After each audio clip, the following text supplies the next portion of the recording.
It's a fairly cold day in Halycon City. I'm going to say that Matthew, your character, Zihark, you've just woken up in the morning. Where would you normally sleep over the course of a normal evening? I'd probably be just coming out of the clock tower. Sometimes I stay up there and like watch the city and keep an eye on things. And sometimes I go to school.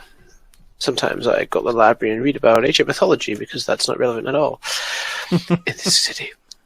Okay, lovely. I'd be walking the streets at this time, probably. Okay, so you're walking down the streets and you're passing what appears to be a hardware store. Through the window of the hardware store, you can see like a large flat screen TV. On it, obviously you've got it tuned to like the news channel, something fairly generic. As you're walking past, you can see the weatherman standing there, and he's saying, "Oh, today across the eastern seaboard, all down as far as Halycon City. Make sure you've got plenty of suntan lotion on, folks. It's going to be an absolute scorcher." As he's saying that, you're sort of looking around and there's like thick grey clouds in the sky and it feels quite cold.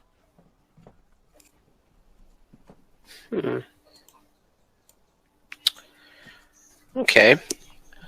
I shall make my way towards the storm. It suits my mood, John. Okay, it doesn't appear to be like an actual storm. It's just like these thick grey clouds sort of like gathered over the top of Halycon City. You can see that sort of like pretty much the entire sky, as far as you can see, is shrouded in these thick, sort of dark clouds. In the distance, they're sort of a bit darker, almost black, and you hear an ominous rumble of thunder sort of echo across the city. You notice sort of like thick spots of rain start to fall. A few people, the streets are still fairly crowded even at this early time. A few people are sort of like pulling their coats up and pulling their hats on. A couple of people are obviously expecting good weather. Maybe they saw the same report as yourself. They're either trying to put up umbrellas or they're holding newspapers over their heads and they're also trying to run for cover. I go to like a street railing and I sort of look up. I take like a little headphone, out of my ear. I listen to some music as I was walking, and obviously I'm listening to the street. So I look up at the storm, and I kind of wonder. I hope Orga is okay. Okay, so as you think, I hope Orga's okay, you put your face down against the storm, put your earphones in, sort of pull. Hood up. I'll say, pull your hood up. You start walking. And this is when, like in the MTV style, you get that sort of splash screen of the titles come up to describe your character. So, Matthew, describe what your character's called and what they look like. So, this is Zihark, doomed resident, Augur and City. He's currently wearing not really any swimming clothes, jeans, like a shirt, and a kind of just a hood up, listening to some kind of jazz pop music as he's walking through the city. He's got kind of blue eyes, kind of unassuming. Kind of light brown hair, the kind of way it slightly curls a bit, that kind of ringlets almost. He's not particularly tall, but he walks with a certain kind of caution. When someone kind of walks into him, he sort of slides out of the way. As the splash screen finishes in the MTV style and you walk off into the distance, Zihark, whereabouts would Orga be as dawn starts to break across Halycon City? She's all work. Probably with a mentor, doing some prep. Actually, I'm probably getting ready to go to school. The thing about my mentor is that Butcher has paid for me to go to a fairly prestigious all-girls school, which I attended. It's nice that you have friends. Okay, so whereabouts do you and Butcher live? Butcher and I live somewhere like on one like abandoned building on the rooftops of it. That's been like it's been basically left for like dismemberment. What's the word I'm looking for? Destruction. There is a derelict building, but at the top he's like made it all into this nice little dojo where he trains, and that's where I live. And for me to get up there, I literally have to like climb the building to get inside every day, in and out. Okay, so you wake up, as you do on most days, to the sound of your mentor's fists impacting with the large punch bag that he's set up at the end of the dojo. As you're sort of looking around and you climb in, you can see him in a fighting stance, sort of practicing his maneuvers, like punching and kicking this bag, and you can hear the door like.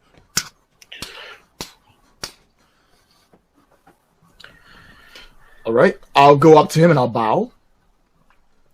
He turns around with one hand, reaches out, grabs a towel off the table next to him, sort of wipes his forehead, drops it back on the table, and then returns the bow.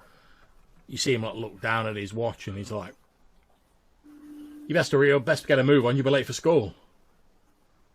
I look at my watch and I realize what time it is, and I didn't realize how long I'm taking. I'm like, oh, shh. I'm like, please excuse me, and I'll bow again, and I'll go, will I be training tonight? Of course. I was hoping to see the team tonight.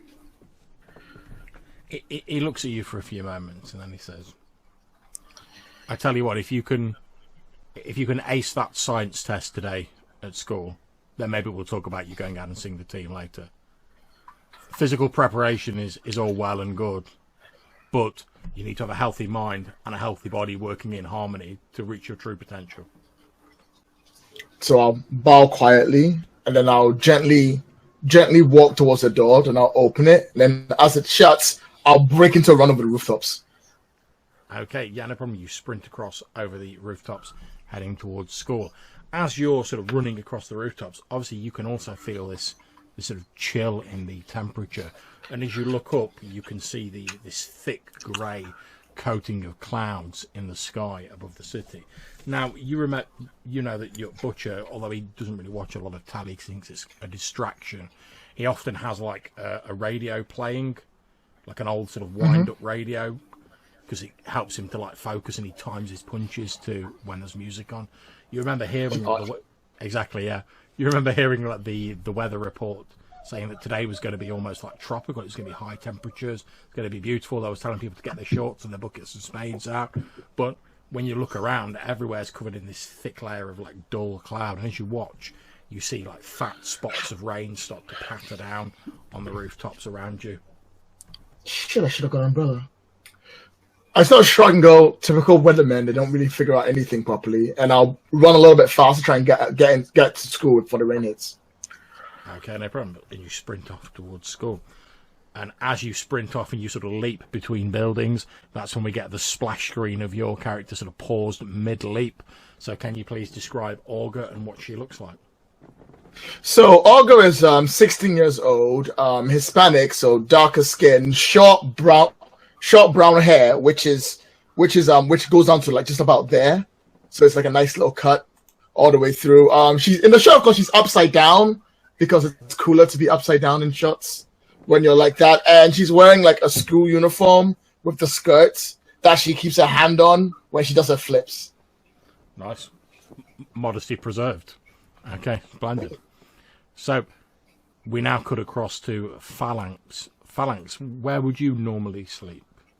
And where would you sort of spend your time? I think I probably have a fairly nice, like a studio place where I stay that my parents probably bought and I'm rented to me because they want to teach me responsibility while also still helping me. I'm there. Probably just waking up. Okay, you're awakened by the sound of your landline, your phone ringing in the distance. Mm-hmm.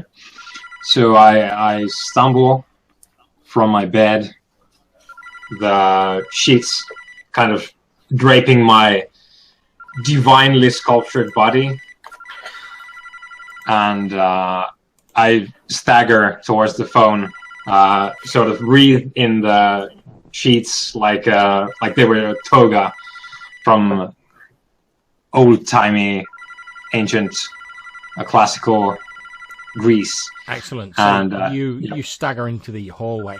As you sort of climb out of bed and the sheets fall off your immaculately sculpted body, you can feel like a chill in the air. Immediately your body's like coated in goose pimples as it feels quite cold as this sheet drops off you, and you sort of half hop through into the hall where there's a little round table with the phone ringing away on it. Yep. So I snatched the phone, and well, John, am I expecting a call? You're not really expecting a call, but you know your parents tend to sort of like call you pretty regularly as part of a thinly veiled attempt to like keep tabs on you. Since obviously they do want to teach you responsibility, but they also sort of want to keep a bit of an eye on you. Yeah, they also do not trust me at all. Indeed. So as you pick up the phone, you're unsurprised to hear your mother's voice on the other end. And your mother's been going a little bit deaf in her old age, and you hear her say, Darian, are you there? Yeah, so I run my fingers through my hair. Hi, Mom. Do you know what time it is? Yes, sir. Lovely morning, isn't it? How are you, dear? I'm good, or I was a moment ago, still asleep. Well, myself and your father were thinking that it's such a lovely day. We were thinking about heading down to Pebble Beach. We wondered if you fancied joining us. Sorry, John, what day of the week it is? Is it a weekend or? It's Friday. Friday, okay. Okay, Pebble Beach. Sure, Ma. Though I need to get to the club. You know, I have the game today, so can't spend all day at the beach. But oh yes, of course. How silly of me. Now you have got some suntan lotion, haven't you? It's a bit. It's quite warm out there. I wouldn't want you catching sunstroke. Yeah, sure, of course. And this is me being really serious. This is something that I answer with all the honesty in my body. Yes, of course. Of course I have sun lotion. Oh, good then. Well, why don't you give us a call when you've you finished your game, and we'll see if we can arrange something. After all, it's been so long since we've seen you. How are things going at the apartment? Mom, you know, it's going all right. I'm writing my thesis, as you know.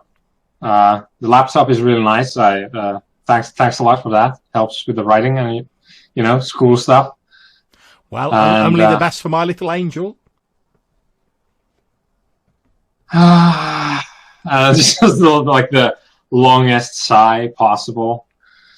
Okay, Mom, I need to hit the gym and then go to the club, and I'll see you and Dad around 2 at Pebble Beach. Okay, well, we'll make sure you wear a hat out. Like I say, I don't want you catching sunstroke. Ma, I have a hair like a lion has mane. I don't need to worry about that. Well, you can hardly blame a mother for worrying about her son, can you? After all, I did give birth to you. It's only natural I should worry about you. Yeah. You say that every time. I remember, Ma. Okay, well, have you taken your meds today? Yes, of course I have. Your father makes sure I take them every morning. Although I'm going to see the doctor soon. They say they might be looking at upping them. Then they're not. Yeah, the dosage. Yes, I'm getting a bit of the old trouble with the hip again. The pain medications that aren't working quite as well as they used to. The doctors say it's just their natural progression. They might need to up my dosage, but I've got an appointment in a couple of days to talk to them about it. But you know what it's like trying to get an appointment with the doctors, where you never seem to be able to get one within a week of ringing them up. Yeah, Ma, as soon as I graduate and get a nice job, I I'm gonna get you to a real nice private dock tomorrow. Oh, Get you fixed. Won't that be lovely? Mm-hmm. Well, I'll Just leave you you to wait. it. I'm sure you've got more important things to do than to talk to your old mother. But like I say, give me a call when you finished at the club, and we'll sort something out. Right. Okay. Love you, Mom. Give my best to Dad. I will do. Okay. And I closed the phone. Okay, you put the phone down. As you do, you sort of shiver with the, like I say, it's quite cold, and you pretty much and like a flannel draped around you, pretty much. Yeah, and instead of like the cold shower I was going to take, I'm instead going to take a hot one, and wonder what the hell changed from yesterday that it's so cold in my apartment. Okay, so you're in the shower, you start washing yourself, and as you're sort of washing yourself in the shower, the water's streaming off you. That's when we get the splash screen of this sort of neo-mythological Adonis. So if you'd like to describe what Phalanx looks like. Yeah, so Phalanx, Phalanx, aka Darian Stamos, is sort of, he's obviously from a Mediterranean heritage. He has long, thick black hair down to the small of his back, and just he is like a living sculpture of a classical Greek, like ideal male physique. And this is a very exploitative shot of him, probably in the shower, just being, "Ooh yeah." Okay, Grant. So you finish your shower, and as you're sort of looking around, you've got like one of those little sort of slightly frosted windows to let a bit of light in from the outside. And as you sort of glance in its direction, you spot a first couple of like white snowflakes drifting down from the sky past your window. Yeah, I probably flick the TV on to see what's up with the weather. Okay, you flick the TV on, and you can see the weatherman, Dan Simpkins, is stood there. You can see he's basically stood there wearing like Bermuda shorts and a Hawaiian t-shirt. He's got one of those like handkerchiefs tied across his head against the heat. You can see he's got the weather map behind him, and there's like sun symbols everywhere, all over it, like high temperatures noted. And he's like, well, this is the hottest summer on record. So I'd advise you, get your bucket, get your spade, get down to that beach. After all, we've no idea how long this unseasonably hot weather is going to last. I'd advise you all to make the most of it. I'm Dan Simpkins for ABTB. We'll see you tomorrow. Take care of yourself and each other. Yeah. I leave the TV and go to the window. Like, is it a snowstorm outside? Okay, you look out and you can see that there's thick grey clouds blanketing the sky. You can see that like it looks like it was raining previously due to like the water splattered on the ground, but now the rain appears to sort of turn into snow and sleet, and it's slowly starting to drift down, getting heavier and heavier as it does so.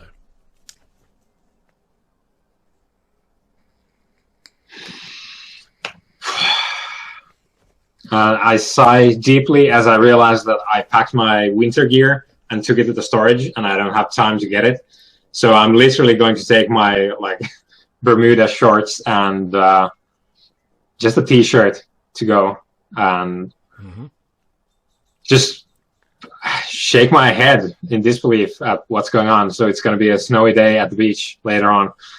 But first, going to hit the gym and the club. Okay, nice. And you head out. I'm going to jump back now to Orga.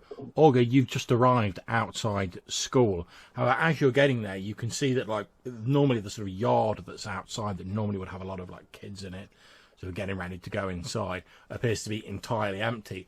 In fact, all you can see is the janitor, Mr. Jones, and he appears to just be in the process of hanging, like, a school closed sign on the door. Hello there, young lady. What can I do for you? I'm afraid the school's closed. A problem with the pipes.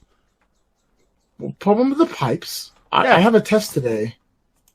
Well, no, I'm afraid that'll have to be rescheduled. I'm afraid we can't have people in the school when all of the pipes are frozen. Health and safety, you see. Wait, how are the pipes? I'll let him go. Well, you're absolutely right. I do apologize. You go. It's perfectly fine. Just have a good day. And you too, miss. Take care. As soon as I am out of sight, I'm going to sneak into the school. Okay, yeah, not a problem. There's no one actively trying to prevent you, so we don't need any dice roll of any sort. How are you trying to sneak in? Are you trying to find a door you can prise open? Are you looking for? I'm gonna run up the wall, jump over it, and then sort of find a window, open it up, and then sneak in through there, and then go see what the fuck is wrong with the pipes. That's weird. Okay, not a problem. So you shin up the side of the building onto the roof, and you, after looking around, you find a skylight. It's obviously closed, but it doesn't take a lot to pry open, to be honest. As you're sort of climbing up, this is just in your sort of timeline when the first few specks of snow start to fall from the grey clouds in the sky. And you notice that the temperature appears to have got a good deal colder since you left your house earlier on this morning. And you notice that these heavy sort of lazy spots of snow have started to drift down from the sky. This is weird.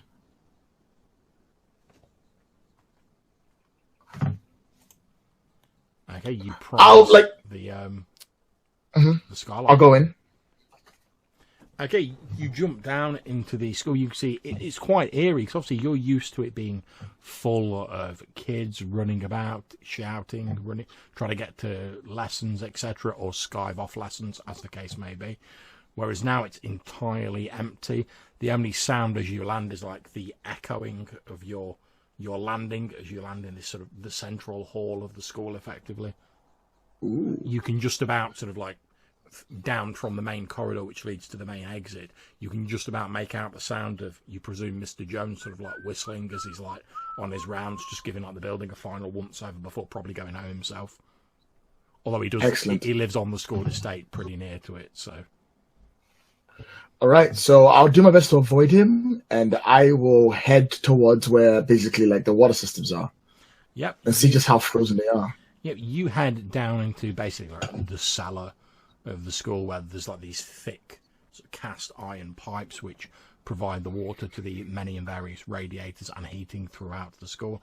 As you get down there, the temperature starts to get even colder as you head down into this cellar, and there's a slight sort of damp feeling. It's not very well lit down here, and as you're sort of going down this stairway, it's getting darker and darker. Obviously, you would presume that maybe the caretaker's turned all the lights off, or maybe he's flipped a master switch or something. But you can definitely feel it's getting colder. As you walk down and you breathe out, your breath sort of hissing out in a cloud in front of you. Cool. I'll keep going just because I want to see what's at the end of this and see why on earth everything's frozen. Because this is really strange. I don't get it. But I am gonna text. I'm gonna text Zolak. I'm gonna text Oscar and Darren and be like, "Is it me or is it a little cold today?" Okay, so as both of you are doing your respective things, you're working in at the gym. You're obviously sort of angstily walking through the street listening to your music. You both you, Zihark, you feel your phone bzz, bzz, vibrate in your pocket, whereas you, Phalanx, you hear a doot doot doot doot as you've got your phone on the side while you're working out. So Zihark, he sort of takes it out of his pocket and he makes sure no one's looking around. And he kind of looks at it and sees the name, and it's what would if I had a profile picture of your character on my phone, what would it look like? Would you look at the picture I put in there? No, would have a pose. I'd probably just So yeah, I see a pose like a Orga. I'm just for the first time of the day, a sly smile that creeps across his face. So looks at it. So flips across. Huh. And what's the message say basically? Is it me or is it getting colder today? I text back. I always feel pretty warm around you. Smiley face. I text back, I'm being serious. It's a little more than just cold. And then hopefully I'll be able to take a picture of the pipes and send it to him. I always feel cold. Hashtag overdramatic. You're just impossible to talk to. Just kidding, sir. Just kidding. with him. So yeah, I'm gonna go down to the pipes, see them iced up, and then like take a picture of it and send it to both of them. Okay, so a few moments later, you both get a picture, and it's literally these thick sort of cast iron pipes, and they've literally got almost like stalactites of like ice hanging down from them. They're frozen solid, completely coated in ice. And I send a message back saying, "Bad weather" or capitalization, "bad weather," inferring the villain. Bad weather. I text back, not sure, as I'm heading back up again to get somewhere warmer and find something warm to wear, like a coat, like a lab coat or something. Not sure, but not sure where to start looking. Pipes frozen, don't get it. On my way, ETA. And oh, John, I've got to do this. Right, at the moment I say on my way, can I use one of my abilities to just turn up? Yeah, of course you can. Would you, is it your, I know it's a portal waste, ability but I've got to do it. Yeah. So basically, like, you're texting, you turn around, I open like a door, like one of the classrooms, and say, "Hey, what's up?" Ah! Don't scare me like that. I was in the neighborhood. Always good time for you, mate. What's up? In school? I don't know. Your doom point. It is marked. I'm like, I don't know. I something's wrong. I don't know what it is. It's just a bit of cold, and I sort of like tap the pipes. See? Okay. I go, it's frozen. Yeah, you tap the pipes, and when you go to pull your hand away, like your hand's like stuck to the pipe. Okay, it's a little bit nippy. And do you have a plaster? Why did I call you? I should just called Phalanx. No, actually, literally go on the phone to Phalanx. Like, just hold on. I'm right here. I'm right here. Yeah, and now I probably noticed because it's going to vibrate more than just the once with the message. John, how messed up is the gym because of the weather? Like, is everything just frozen? Okay, everything's not frozen in here, but it is like pretty cold in here. I mean, to be honest, you're glad you're working out because obviously you're like working up a bit of a sweat, so you're getting like a bit warmer. But it was very cold when you first came in. Mm-hmm. Yeah, so I think I dropped some free weights that I was using and pick up my phone from the gym floor and just answer. Yep, Darian. Hey, it's me. It's Lisa. Is it a little cold where you are? Like frozen? Like freezing? Yeah. The gym is basically an ice box, and the guy on the TV was telling me to get my sun lotion, so I don't. That's what the radio said too. This is a very. Hey, you called it Stamos? Stamos, man, Stamos. Are you? So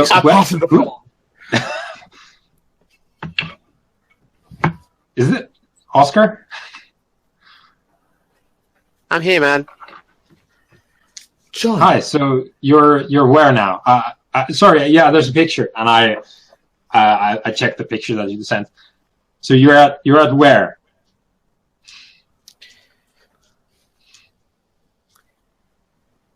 You're on the phone, dude. No, I mean where are you? No, I meant like you, Matt. You're Matthew. He's talking to you. We're on the phone. Right. Oh, so, I take Oscar, you have a phone. Yeah, I passed it to you. Yeah. All right, so I didn't realize that. Hey, Stamos, what's up? Do you want to come down to some school? Do a bit of studying, check out some pipes. So, I'm kind of at the gym right now. So what's the deal with the pipes? Because I've got some pipes here. I've said like I'm working with idiots. Why do I do this? John, Yeah. this is a very. I've seen this before, but I remember it slightly differently. I'm pretty sure I've been reading the files about some incident just like this a few years ago. All right. Okay. Are you doing a thing? Are you doing? Yeah, I'm doing a thing. Okay. Why What's the aspects? Basically, I've been reading the files. When I first encountered an important superpowered phenomenon, roll superior. On a hit, tell the team one important detail you learned from the studies. The GM will tell you what, if anything, seems different to what you remember. Okay, make that roll. I'll take that. 9, 10, 11. Okay, so tell the team one important detail. The last time the entire area was frozen was by, like you said, bad weather. He basically wanted to start like a big snowstorm in the city, Halycon City, and had frozen everything from the ground up. And he was doing it. He had gone to like he'd basically gone like sat onto a massive tower and it's like spread out cold, and then frozen everything around him until like some good old superheroes beat him up. All-Star was on that team. Good times. Okay, and who was it who was actually doing that previously? Bad weather. Oh right, okay, I see. Yeah, that's the name. On brand. Nice. Does what he says on the tin. He's a simple man. Let's say, yeah. Simple man with simple name. Okay, so since you've got 10 plus, you can ask me a follow-up question, and I will answer it honestly. Yeah, but first up, is there anything different to what I remember? The thing you'd remember previously is that, obviously, bad weather, he used like a lot of actual like machinery to enhance his powers, and the reason the superheroes were able to track him originally, like, including All-Star, was because he had to sort of like station these sort of almost sort of boosters around the city, these like little like, antenna to like boost the effect. However, you've not seen any of those. They basically retrofitted it to like, track him back to his base, but you've not actually seen any evidence of that sort of technology. All right. So, follow-up question: if someone was to freeze the entire town suddenly, just like cause a massive snowstorm that was working from the pipes, where would they go to do it? Well, if they were starting it from the place where cold weather normally comes from, they could basically cause an agitation sort of high up in the atmosphere. If they were doing it from the sort of ground up, potentially they could have started it from sort of like underground somewhere, and the ice would be slowly creeping up. So it's basically either down below or up above. Most likely, you'd think from up above, though. Yeah, most likely. I'd have to. I mean, like, I go to the guys and I'm like, must be coming from somewhere up above. Most likely, that's what it seems more likely to be. Is there a high point? I say, give me the phone. Give me the phone. Is there? Hey, Phalanx, is there a high point somewhere near here in town that people would use to, like, view the entire? I could have asked him that. I'm on the phone. Do you mind? Okay, so Phalanx, what's the highest point in the city, like where you are at the minute? Highest point as in structures or geographical features? Down to you. Okay, so highest point as a structure, it's the skyscraper of the Apex Broadcasting Company. Nice. Ooh. And I'm going to say that the Apex Broadcasting Company is actually the company that runs all the local TV networks, including the weather broadcast with Dan Simpkins that you've just been watching.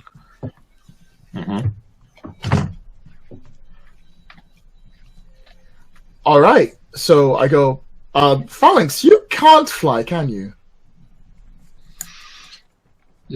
No, no. You want the freedom? What's her face?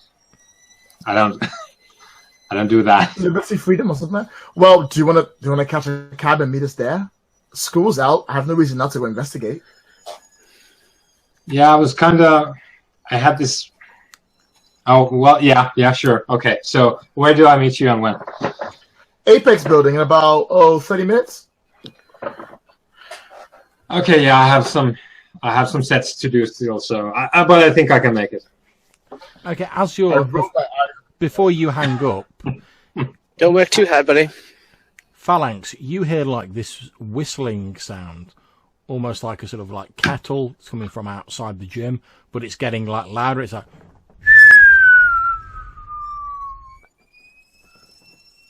What, like that sound? yeah, pretty much. Yeah, literally that sound. So yeah, I'm probably in my like gym get up and yeah, I go investigate with one of the weights in my hand. Okay, no problems. You sort of like duck your head out through the door and look around, And as you look up, you can see what appears to be a small black speck in the sky, sort of like getting bigger and bigger and bigger, sort of heading towards where you're standing. Where I'm standing? Yeah, well, the gym. Yeah. I am the gym. Dark gym.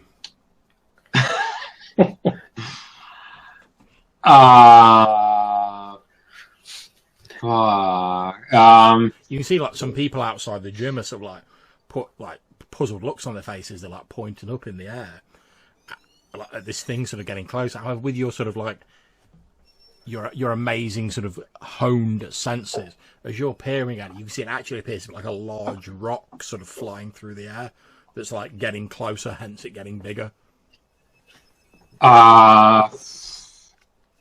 Okay. I really wish I could fly. Just catch it. Wow, that thing is yeah. I can hear it. Seriously, like, wow. Yeah. Head Phalanx Senior can fly. That's the sound of the rock getting closer. Yeah. So probably what happens then is I'm gonna probably jump because I have one of my abilities is Mythic Might. So I'm probably gonna jump to the roof of one of the buildings that's sort of in the way of this rock falling, and I'm just gonna try and stand there and just grab it when it comes down. Yeah, boy. Okay, no problems. So you're leaping up and attempting to stop it with your powers. So I would suggest that would be an unleash your powers roll, since you're using your powers to overcome an obstacle. So that is a roll plus your freak score. Okay. And I think my freak is 0. Yep. Okay. That is a 5. Yeah, boy. So I die. And No.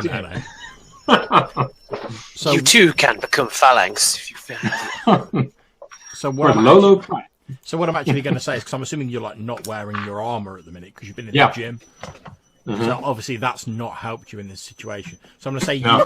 you leap up like trying to like smash this rock out of the way, and you grab hold of it, but it's traveling like so fast. It's basically now like carrying you backwards, with you like hanging on the bottom of it towards these people who are suddenly going, "Oh shit!" in like slow motion. You can see, like, due to the speed this rock's travelling, like, they've got, like, virtually no chance of getting out of the way. Because, like idiot passers-by, they just stood there, like, pointing at it until it was a bit too late. However, as you're sort of being carried by this rock back towards these hapless and soon-to-be two-dimensional passers-by, since you're, like, quite high up, you can actually see over some of the rooftops of, like, the smaller buildings, and you just gain a brief glimpse of what appears to be, like, an incredibly large figure, like sort of skyscraper large, standing just beyond the outskirts of Halycon City. And then obviously you're yoinked away by the rock and you lose sight of it.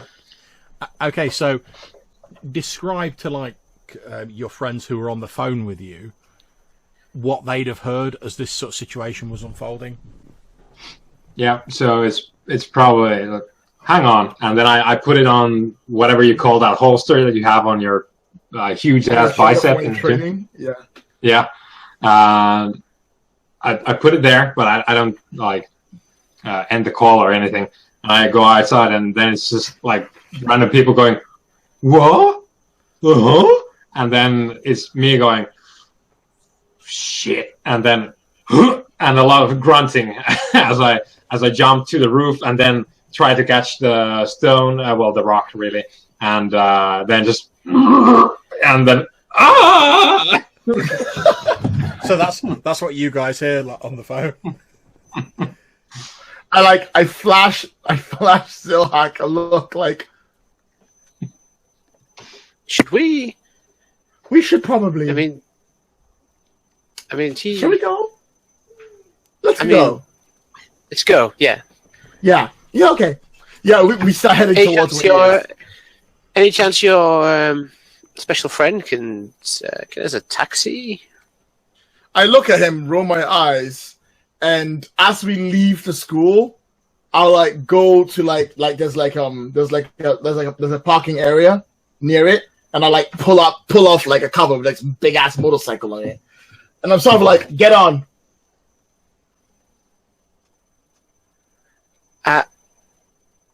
Yeah, okay, yeah. So Zihark sort of just stares at this for just seconds, like, oh damn, and then he gets on. It's like this woman just suited up and just like. Just rev it up before you even.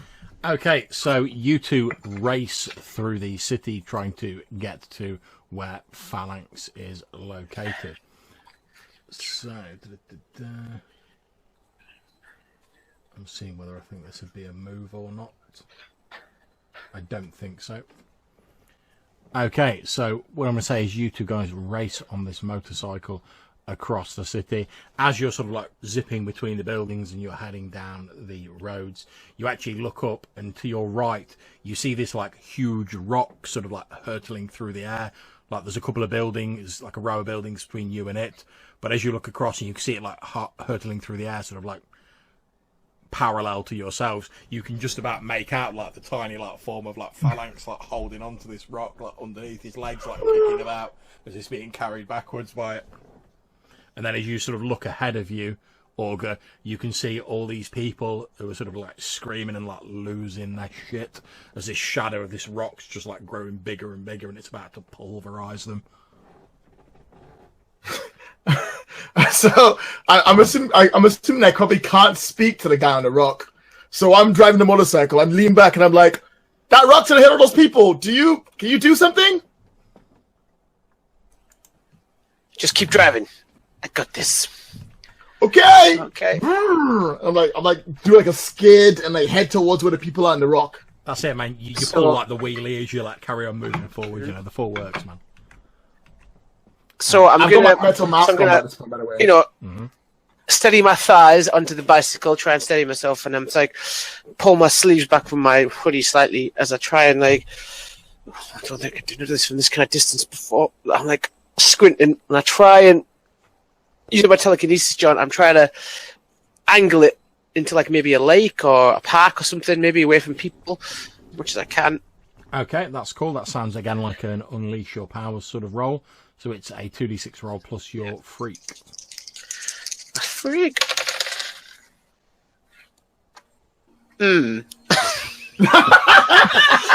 That face! Wow. That's a 5, John. Okay.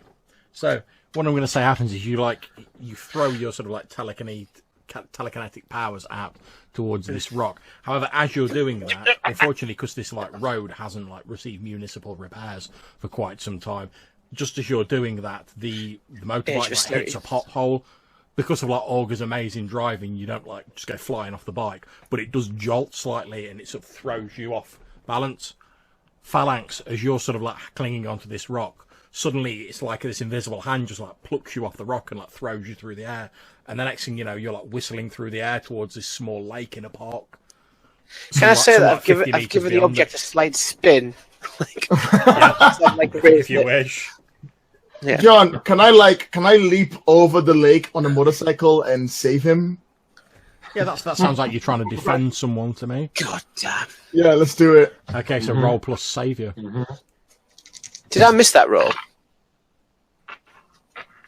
Yeah, you did miss that roll. John, you can mark potential. 7, 8. I got an 8. Okay. So, on a 7 to 9, it costs you expose yourself to danger or escalate the situation.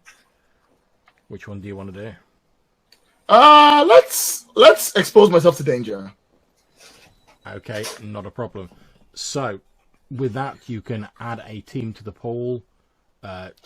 Take influence over someone you protect, or clear a condition. I will add a team to the pool because we're going to need it later. Okay, no problem. So if you want to add that to like the team pool that's at the top of the spreadsheet. Okay, so describe how you go about that then, and I'll tell you how you expose yourself to danger. So as I'm driving up, and I'm like, all right, hang on, whoops, and I hit the pothole, and it's like, oh, I'm like, oh crap. So then I spin the bike like 360. Like just be looking around. I see a ramp and my spins. I go for the ramp. I run on the ramp and I leap off the ramp to just about catch the trajectory of Phalanx. And my plan would have been to have him land at the back of the motorcycle. So I landed beside the lake. Okay, not a problem. Well, you have been successful, so you do effectively manage to like grab Phalanx on the back of the bike and land on the other side of the lake. However, since you defended him, but you've exposed yourself to danger, since obviously you guys are out of the way of it, what I'm going to say is you're unable to prevent this rock as it sort of hurtles down and like impacts with these like innocent passers-by who are just like, no. Nope. That was not my fault. One thing does strike you as odd, though, is you're sort of like looking back at it and saying, that was not my fault. You see that where the rocks hit the ground, there's like ice spreading out from where the rocks hit the ground. Very slowly, but sort of to the point where you can actually see it moving. What the hell is going on? Well, that's not normal. Obviously, Phalanx, you're sort of like suddenly on the back of a bike and you're like, I was on a rock, then I was flying through the air, now I'm on a motorbike. Fuck's going on? Regular Friday. That's it, man. Are you still in your gym gear? Yeah, I'm in my technical gear, and I'm hanging on to, I guess, like Oscar is right next to me on the bike, so I'm hanging on to him, and I'm just going, what are we doing? What's going on? Do you know? I don't know, but those people under that rock might need help. I mean, technically, it was our fault they got crushed. We should probably do something about it. We are heroes. Yeah.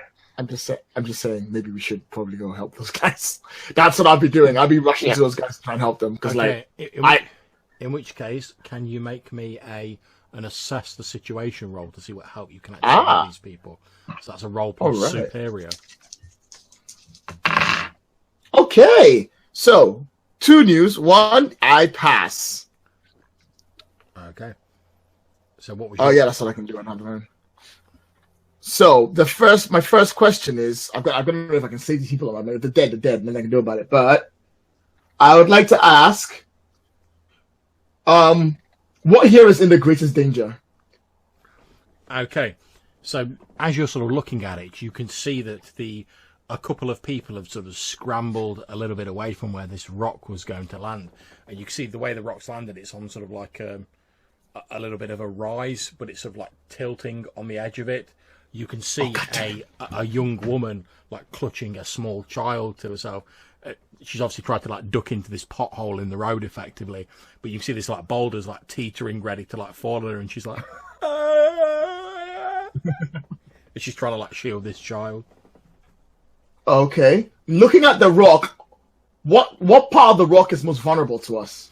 Okay, now given that you can see that this rock is effectively frozen, hence the ice spreading out from it, you expect that if you launch like a focus attack directly at the centre of it, you may actually be able to like fracture it because it's already like frozen. It'll be a bit more brittle. All right, and then last question: what here can I use to break the rock? If I went for that, what can I use around me to basically break the rock into tiny pieces? Okay, Allow me to be your weapon. You know that you need like effectively some sort of like long like spear-like device, to sort of like stab into it.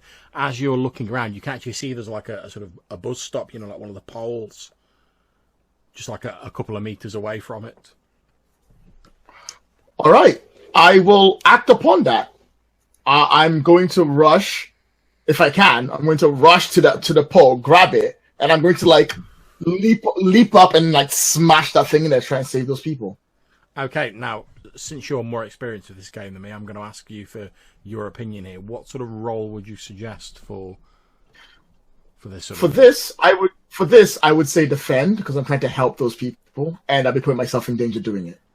Okay, that makes sense. So roll plus save. Whenever you're trying to help someone, you go for that. Whenever you're affecting environments, you go for unleash your powers. And then whenever you're fighting someone directly, you go for an engage threat. Okay, cool. Yeah, roll for defend then. Don't fail this one, Lloyd. Come on, this is your best skill. 7, 8, 9. I'm 1 short, so if someone helps me, I'll be all right. Did you take into account the +1 for acting on the information? Oh yeah, you're right. Oh, good point. Because I yeah. That case is 10.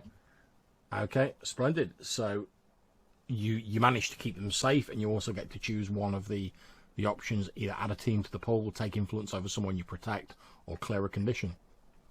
I will take another team to the pool. Okay, no problems. So describe how you pull this sort of metal pole from the ground and drive it into this boulder, shattering it, saving the young woman and her child.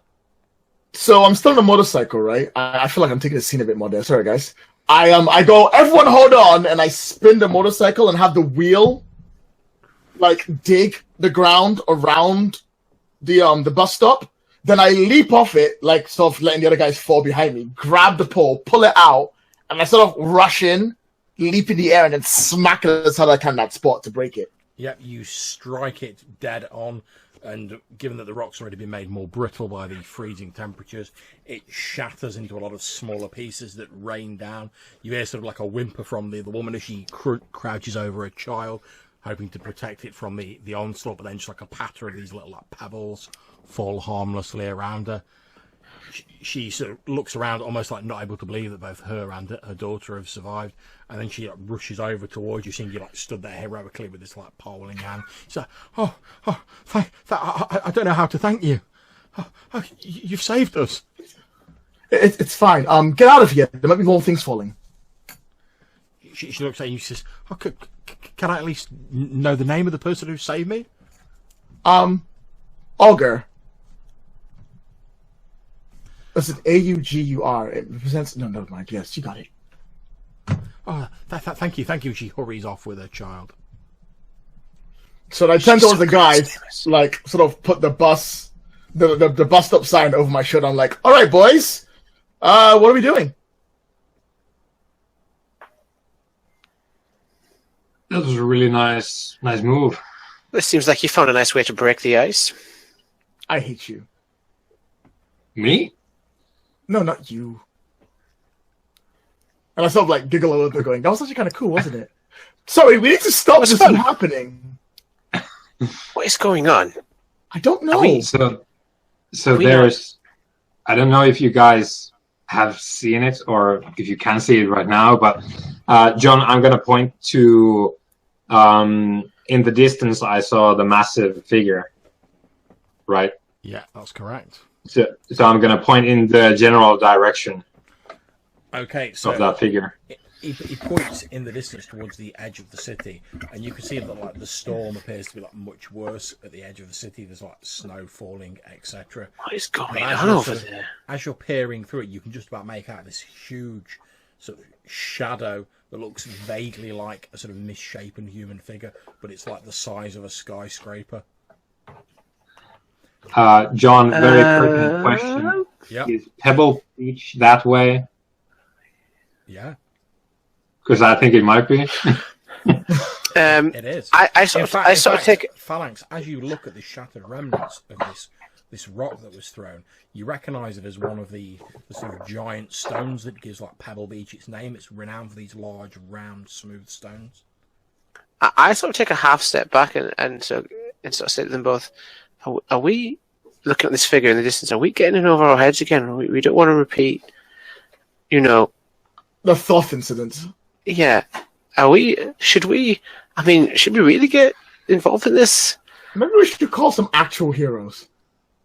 I'm in the background as you talk of this shot. I'm in the background, just I'm picking up a couple of the pieces that fell off the rock that you broke. I'm just looking at them why are these familiar to me? And then I drop them. I look shocked. And indeed, as you do that, we have the flashback where you see a translucent outline of your mum, we're all going to Pebble Beach. Beach. Beach.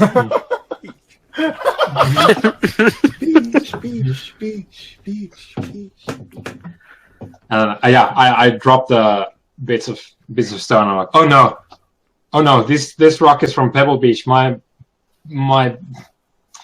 folks are going there today. What? Yeah, it's my mom. Oh no! Please, let's go. Let's go that way. Of course. Can we handle? Can we handle? Can we? Look, Yeah. I'm like, I cannot punch that. We didn't have to punch it the last time. Maybe we could just talk it down. Again. You know what? Worth a try. I grabbed the motorcycle, and now I switch to my actual fighting uniform, and not like my actual school uniform anymore. Where I put on the leathers and put on the spikes and stuff. And I sort of get on. I'm like, all right, boys, let's go fight a monstrosity. Okay, and you hare off towards Pebble Beach on the motorcycle. As you're driving through the streets of Halycon City, you're suddenly aware of what seems to be the sound of gunshots from your left.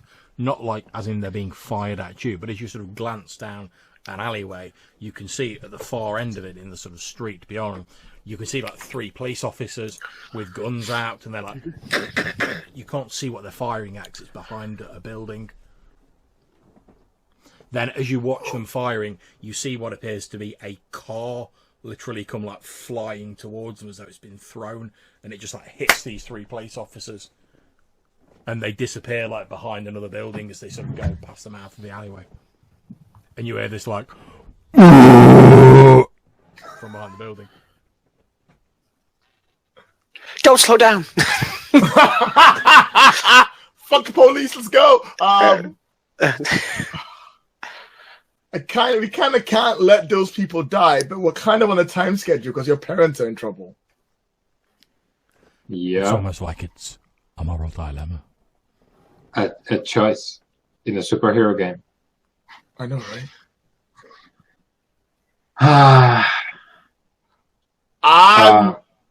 I'm gonna turn the motorcycle around and go. We can probably spare 5 seconds to stop whatever that thing is before it hurts any other people. John? Just like we practiced, hard and fast. I'll pick up. I want to... Well, you can go. No, you said what you were going to say. Yeah, because I wanted to use words of the past, which, given the nature of the Phalanx legacy, I imagine it's something like time slows, and I sort of travel inside my head to this palace, a mind palace where all the the past phalanxes are, and I want to consult with them. Okay, no problem at all. So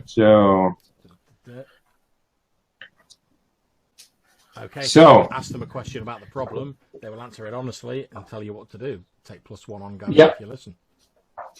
Yep. And my question is, should I save these people who are basically doing the same thing I am, except they don't have superpowers, meaning the cops? Should I save them, or should I give my best effort to saving my my biological legacy? My parents. Okay, you're stood in this sort of this palatial hall. These figures around you, all wearing the sort of familiar armor that obviously you recognise, albeit a spiritual version of it. All these sort of mighty men and women with these statuesque physiques. One of them steps forward. He has a long sort of ringleted beard. He's pretty much just wearing a sort of sash around his midriff. Otherwise, he's bare-chested, apart from the armor. You can rippling muscles through it. He steps forward and he says, "If you protect those who protect others, you may save more people than you realise." And he lifts his hand. All of them at once lift their hand up and sort of give you a salute. However, as they do so, it's as they lift their hand up and they salute, that all of them are missing the bracer of their armor on the right hand.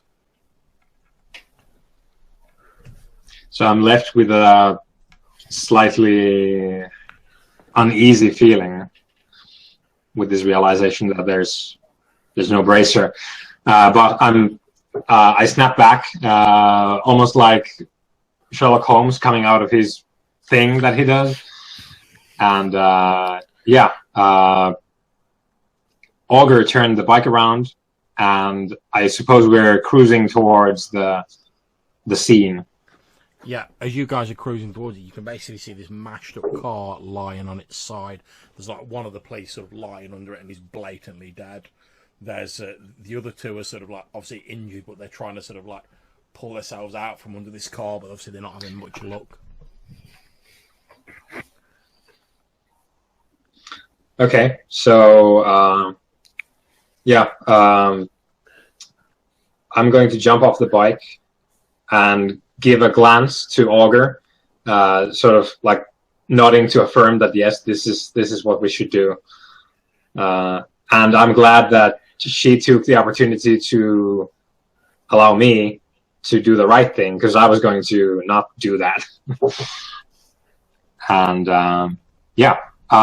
so there were some people trapped under. Indeed. A thing. As you rush out, you can see to your left there's basically one police officer dead and two sort of living but injured, trapped under this sort of upturned police car. As you glance to your right, you can see this pallid, sort of lumpy, misshapen, bestial-looking humanoid with very pallid, almost sort of like snow-white skin. It's about 6 feet tall. It's like well-muscled. It has sort of like odd, sort of like warty, like bumpy skin. Yeah.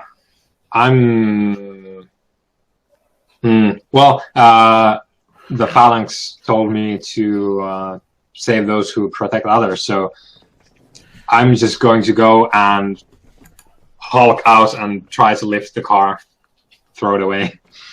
Okay, that's absolutely fine. I think that's going to be a defense roll, so roll 2d6 plus your savior. Yep. So my savior is 2, so I get some pluses this time. And I needed them because that was a 6, so it's 8. Woo! Okay, so you have been successful, so you will heave the car off them. However, you can either expose yourself to danger or escalate the situation. Yeah, I think it's fairly clear how I expose myself to danger, because I ignored the big lumpy over there. Okay, yeah. You also have the option to either add a team to the pool, take influence over someone you're protecting, or clear a condition. Team. Okay, so if you want to add that on the spreadsheet, it's at the very top. Yeah. Okay, so as you you run in, you heave this car off them, and the police are able to scramble out from under it. You hear these like of these like heavy footfalls running towards you. Can you please make me a roll to take a powerful blow? So you need to roll 2d6 plus the number of conditions you currently have marked. Yep. Except I have never give up, never surrender, which is my legacy move that I have, where if I take a powerful blow, I roll this instead. So what I do is I roll plus savior, and then some stuff happens, maybe. Splendid, make the roll. Ooh. Ooh. Yes. You can do cool things. Yeah, every now and then. That's an 8 again. So on a hit, you stand strong and choose one. On a 7 to 9, mark conditions. So I'm marking a condition and choosing one of the options. Yep. So which condition do you wish to mark first? Let's see, I'm rolling up.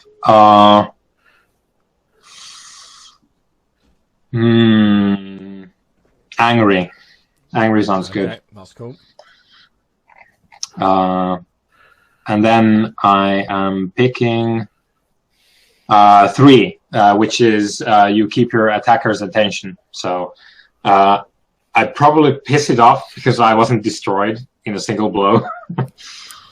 Okay, so as this almost like troll-like thing runs towards you, and it's basically just trying to like smash one of its big fists into you, describe how you managed to deflect it or not take the brunt of the blow. Yeah, so I rush forward, I flip the car over, and there's the as the troll comes up, and it takes a swing. I probably accidentally duck from under it, and it just pounds me with a second one. I'm basically lying on my back on the ground and just sort of like wrestling with this guy. Okay, so your two companions, you obviously see Phalanx run forward, flip this car off the police who scramble out the way. This huge, like, sort of white-skinned troll-like creature stomps towards him. You can see the two of them like rolling around, trying to punch each other and get the advantage on each other. What are you two doing? Zihark, take it out, hard and fast. You got it. So while it's distracted, what I'll do is I sort of raise up onto the bike in a crouched position, ready to spring. And as soon as he does like a wheel spin around, I'm going to jump off. And as I come up into the air, you see my arm sort of start to glow, this kind of silvery light, and it's sort of kind of like through steam or heat that sort of starts to pour off of me, and this kind of blade shimmers into being just a couple of inches above my arm, and I drive it down into its neck. Okay, splendid. That sounds like unleashing your powers to me, since you're forming a blade out of your psychic energy. This is a psychic construct, indeed. Plus freak. Okay, that's much better than last time. That shall be, John, a 13. Okay, splendid. So you hit this thing. So Phalanx, as you're wrestling with it, you see your friend hurtle in behind it. So Zihark, describe how you like leap in as it's wrestling with Phalanx, and you plunge this blade into it. So Orga sort of spins the bike a second. I use the momentum to jump off, go into the air, go over Phalanx, and I come down to its side, to it behind it. The blade forms in the air, kind of above me, and I sort of catch it on the nape of the neck, dive in, and drag it down to the ground. Okay, you plunge the sword through this troll-like creature. Phalanx, you see it like come jutting out of the other side. However, it doesn't actually appear to like kill this creature, but it like roars furiously, and it sort of like spins around, forgetting you for the minute, Phalanx, and it's like flailing around trying to get its mitts on you. You can both get away. You can all gather this thing doesn't seem to be like the sharpest tool in the box, and it's just sort of like, and it's flailing around trying to get its hands on you, Zihark. Okay. Can I use my telekinesis to sort of flip it over out of the way of my buddy? Because Phalanx is right next to me. And before you do that, though, can I ask Orga, what are you doing? Okay. I'm not that they're engaging a monster. That thing is tough, but if both Phalanx and Zihark on that, they'll be fine. I'm gonna get those police officers out of the way. Okay, lovely. Yeah, you start ushering them to safety. That's absolutely fine. As you're taking them away, one of them's like, "Oh, I pumped 6 slugs into it. It barely even slowed down." Doesn't matter. We're here now. We'll help. Get to safety and go help someone else. Go be a soldier or something. And they sort of make themselves scarce. Okay, Zihark, roll to unleash your powers. Oh yeah, is that freak again? Yeah. So that's a 9, John. Okay, so on a 7 to 9, you have obviously. Is that a 9? Yeah. Yeah. You can always. Someone else can help you by spending 1 from the team pool to make that a 10. Phalanx, you're next to him. Do you want to help? It's entirely up to him. So help me out here. So what I do is I spend 1 team pool and then I narrate what I'm doing to help. Yeah. Okay, let's do that. Let's do that. So nice. I'm taking 1 from the team pool, and John, what color is this thing? White. White. Okay. So can you reestablish the scene for me? Yeah, basically you've got this flipped over trashed car. The police who were under it are now being ushered away by Orga. This thing, this like white sort of troll / yeti thing, was wrestling with you on the ground. Zihark leapt over you, plunging this psychic sword into it. It then reeled up, sort of forgetting about you, thrashing around, trying to get at Zihark, who's basically on its back.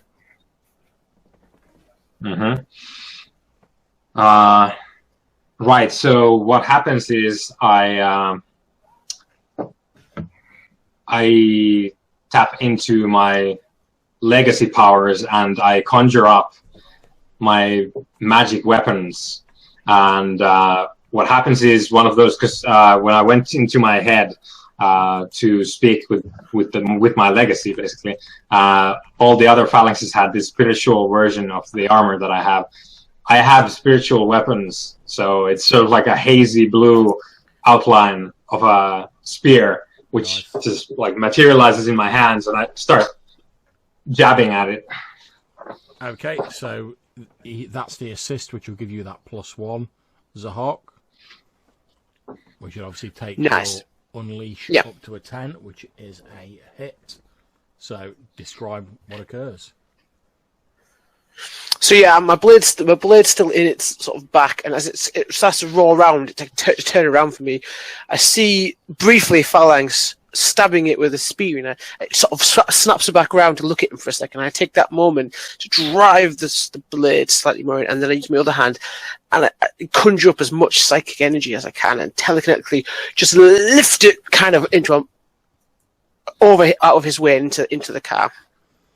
Okay, so you slice this thing, you actually lift it off the ground and sort of like, as you say, it hurtles through the air and hits the car. You see it pick itself up, although it's looking quite shaky. Its sort of white, pallid eyes widen. Then it turns around and begins to like run away from you guys, sort of like foot through the streets of the city. You can hear like people sort of like, "Oh my god, what's that?" As this like, and it shoots like yeti like things like. And if Phalanx sort of caught my eye just for a second, like as I'm lifting up, I kind of look on my face is like, I could actually do this strength. I was actually at this kind of power. Wow. Whoa. Okay, so you guys are still stood near this wrecked car. This thing's, whatever it is running away from you, like into the streets of the city. I want to throw my spear at it. Yeah! Okay, not a problem. Do it! That's your psychic spear, isn't it? If that's your spiritual spear. Yeah, my the echo of the spear from times gone by. Okay, that sounds like an unleash to me. So that is plus freak. Yeah.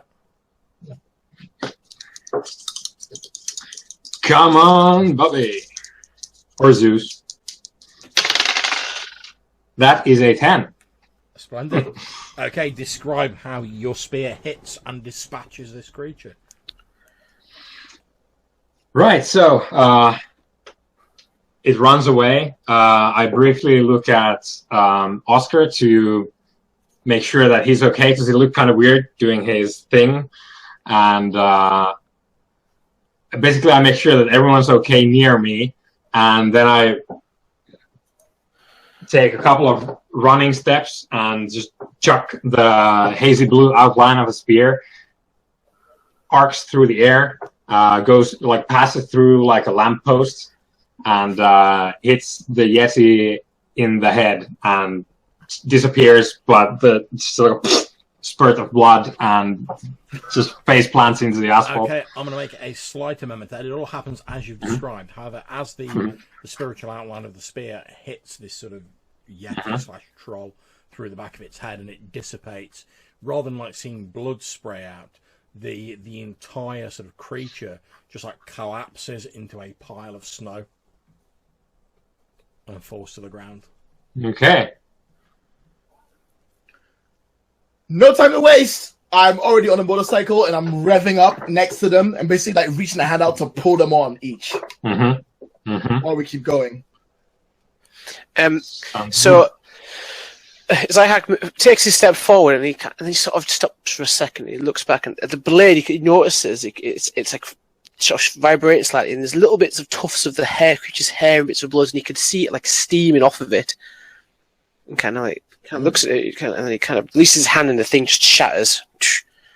And he shakes his hand and he gets back on. Okay, splendid. Let's go. Okay. Oh, yeah, let's go. You guys race through the streets of the city, and soon you notice the buildings start to thin out as you're getting closer and closer to Pebble Beach. As you can see that the thick clouds are now even darker over the city, and there's effectively like what appears to be the start of like a small blizzard building up. There's snow falling all around you. It's getting quite difficult for you to see where you're driving, Orga, as you zip through the city. But luckily, thanks to you knowing the city fairly well, you're all right. You see that a lot of the traffic has come to a standstill in the city. It would have made it very difficult to get through if you were in a car, but you're able to like zip through the middle of the stationary vehicles. There's people like angrily like shouting at each other. You see a couple of places where like, cars have obviously skidded and like run into the back of each other, and people are like either exchanging insurance details or shouting at each other about the fact they've got to exchange insurance details. And as the last of the buildings drops away, you see the smooth pebbled beaches of Pebble Beach up ahead of you, this sort of like gently rolling plain that heads down into the sea. And then as you look ahead of you, you can see, partially shrouded by the storm, standing about up to its waist in the sea, what appears to be this huge, almost giant-sized figure looming out of the water. As I'm riding hard, I go, "What's that?"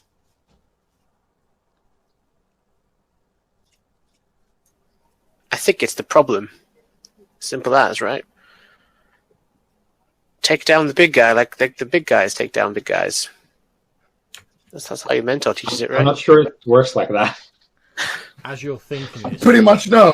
the huge arm of this like giant-sized creature sort of, like bursts out of the snowstorms, coming down towards you guys on the bike. Oh crap! And as it sort of comes towards you with horror, Phalanx, you look up and you see a very familiar but giant-sized bracer on its arm as this giant hand comes down towards.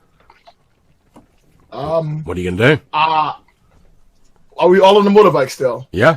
Yeah, I think we are. Yeah, because that's how we ended up. So I would like to ride on its hand. I'd like to ride a motorbike, jump up, and land on its hand and ride up it. Okay, that's fine.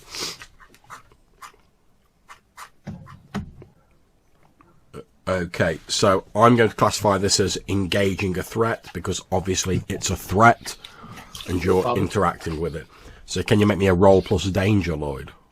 Give me 1 second to get my dice. danger, Lloyd. Danger. High voltage. See, I may or may not be wrong, but I believe there's also a fire in the disco. Yeah, there is. And I'm the dance commander. That's it, man, yeah. I rolled an 8, so -1 is a 7. Okay, so you can pick one from the directly engage a threat list, which since you're Mr. Masks, I'm going to assume you have handy. Yes, I do. And I'm going to say I create an opportunity for my allies. Okay, describe the opportunity that you create for your allies then. So, I know this thing is coming up, and I spot the fact it's got Phalanx's arm bracelet on, so I don't know how it works. So I know how his armor works, but I don't know what he needs to do, but I know I need to get into it. So I go, hang on! And I like rev up. As the sun comes down, I spin in a circle, and I jump off a ramp, and I land on it. And as I ride on further up, I notice that I'm going to eventually fall off no matter what I do. I can't resist not falling off. So I go, I'll buy you some time! And I'm going to like throw them all off me, like ahead, so they go up way ahead of me, like basically land like on his shoulder while I'm still on the arm. I'm trying to get him out of danger. Okay, no problem. So that's exactly what happens. You ride up the arm of this huge frost giant. You are thrown off the back of the bike, sort of ahead of the bike by Orga, and the two of you land on the shoulder of the giant. Now, Lloyd, I'm going to ask you to take a powerful blow as the giant's going to like bring down its other arm to basically like. Right. Do any conditions? I have no conditions. Oh, well, that sucks. I am on a 7 again. Okay, so choose one from the list. I will pick, as I have now ridden up the thing's arm, that I will give ground. My opposition gets opportunity. Okay, no problem. So I'm going to say, as this thing sweeps its hand down, you're effectively like forced to sort of like stunt jump the bike off it to avoid the hand. You land sort of like your back wheel splashing down in like a couple of inches of water, and you like skid the back of the bike up onto the slick pebbles of the beach. Mm-hmm. However, as this is going on, guys, you're on the shoulder of this thing. It starts like walking up out of the sea, just water cascading in torrents off it as this huge sort of like mountainous creature begins moving. Every step it takes, the ground's like thing like the T-Rex in Jurassic Park. Okay, so Phalanx, what are you doing? I guess we're sort of like desperately trying to shoulder surf on the giant as it walks forward, and I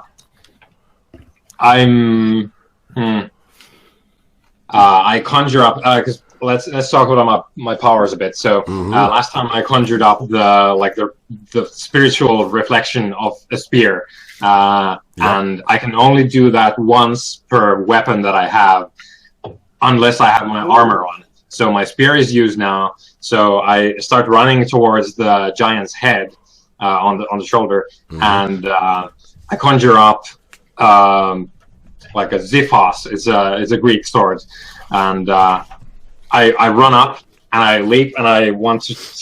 I do this sort of like ridiculous tiger jump, and I'm gonna try and whack it in the head with my spiritual sword. This is like blue hazy outline of a sword. Okay, so that sounds again like you're engaging a threat. So roll plus danger. Okay, danger. High voltage. When we touch, we touch.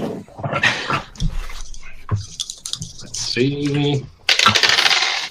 That is an 11. Whew, that'll do. Boy! Okay, so have you got the move sheet up in front of you? Yeah. Okay, so pick 2 from the directly engage a threat list. I want to impress, surprise, or frighten the opposition. And I want to take something from them. Okay, so what do you want to take from them? So what I want to take is the attention. And I guess that ties up into the like impressing them. So I want to basically just go like, hey! And then smack it in the head and, grab the attention. Okay, splendid. Now, I'm going to ask Lloyd for his input on this because you obviously know the mask system in and out more than me. On the directly engage a threat, it says, on a hit, trade blows. Yes. What does that refer to? What it refers to is that both of you hit each other. Okay. So you both take damage in the condition, no matter what happens. So that's how it's reflected. So as soon as you roll take blows, you both hit. Okay. What you do after that depends on what you roll, whether you roll a 7 to 9 or a 10 onwards. Okay, so in that case, Johannes, you will need to take a condition, and I would also mark one for this beast. And I'm going to mark angry for it. Yeah, I'm angry as well, and now I'm going to be. Let's see. I'm gonna feel guilty because it's wearing my armor. This is kind of my fault by proxy. Okay, so I'm now going to ask you to take a powerful blow, Johannes. As you say, this thing is entirely focused on you. It roars out, bellowing in its anger, and it's just like reaching up and trying to like pluck you off it and like fling you or smash you in its fist. Okay, and one of my moves, my playbook moves, is never give up, never surrender, which is a thing that replaces a powerful blow. So I'm going to roll for that. Yep. And I'm rolling plus savior, which is 2. Okay, let's see what happens. That's a 9 plus 2. So that's an 11, and okay, that means you stand strong and choose 1. Yeah. Okay, and then on a 7 to 9, I would mark a condition as well. Okay, so I'm choosing 1.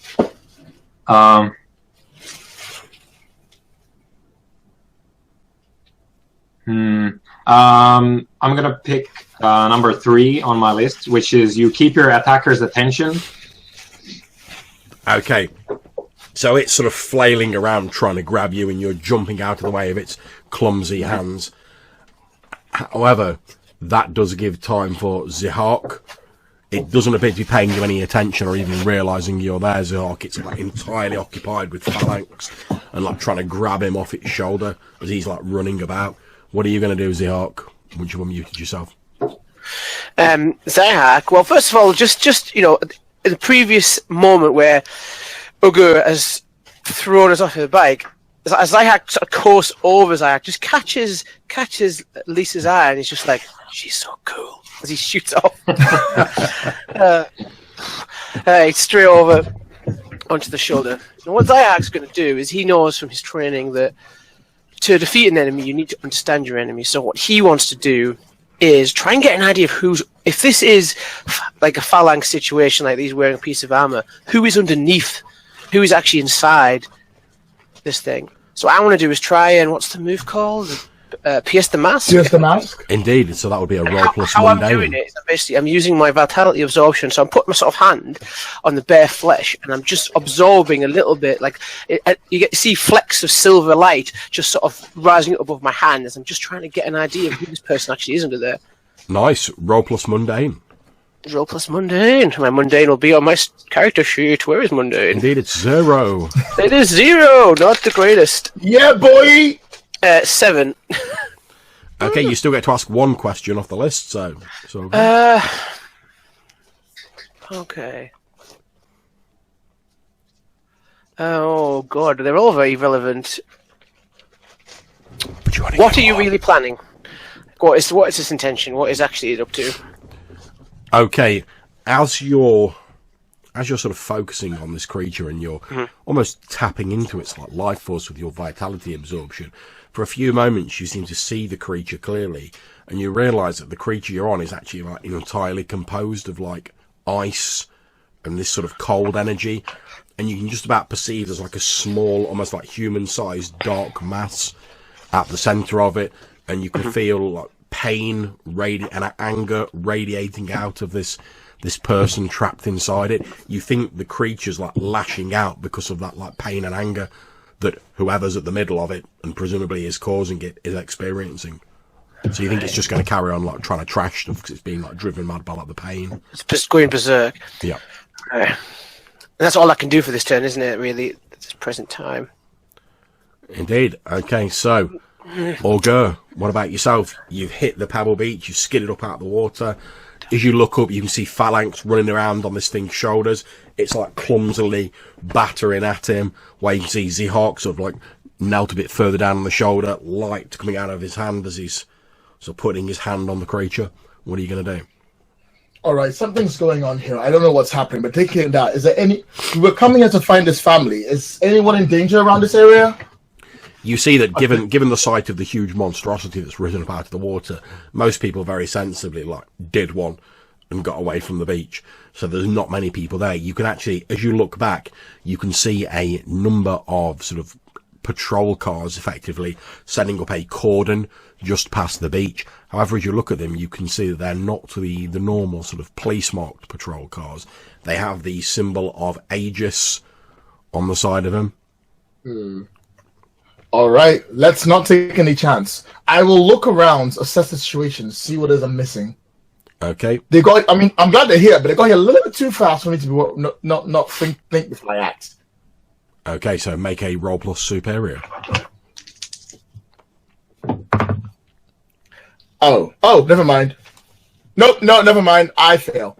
I got a 6. Okay, not a problem. So, as you're sort of looking at these Aegis guys and you're trying to assess what they're doing, you see one of them like point over in your direction, obviously having spotted you like splashing down dramatically and like coming out of the water. And you can see one of them like puts a hand to their ear and starts saying something into like a communications device. You're too far away and the noise of the motorbike, you can't quite hear what they're saying. Oh, it doesn't sound very good. I will try and drive a little bit away. Yeah, that's absolutely fine. Distance between us. Okay, so this creature is still thundering forward, sort of coming up out of the water, still like thrashing around, trying to get at you, Phalanx. What are you doing? Okay, I think I've used up my temporary sword by now. Just jabbing it in the neck and the shoulder, and Zihark is mind melding back there. I think I'm just because it's still moving forward and I really want to stop it. The only thing I can do, I can think of doing anyway, is just running up in my my gym gear and just start punching it in like the cheek. Okay. I want to run onto its face and start punching it in the nose and the cheeks. Okay, sounds like directly engaging a threat to me, so make a roll plus danger. Yeah. Let's see if my luck holds, because it's been an incredible roll so far. No, that's a 5. Okay, mark a condition, please, Phalanx. As you basically, it finally managed to like grab hold of you, and it starts like crushing you in its huge icy hand, and as well as the crushing force, you can just feel this cold all around you. It's as if you'd plunged into a cold river without any clothes on a freezing cold winter day, and you can feel like your skin turning blue. Zihark, where you are, you see this thing finally like pluck Phalanx off its shoulder and sort of holding him up, like slowly squeezing its hand closer together.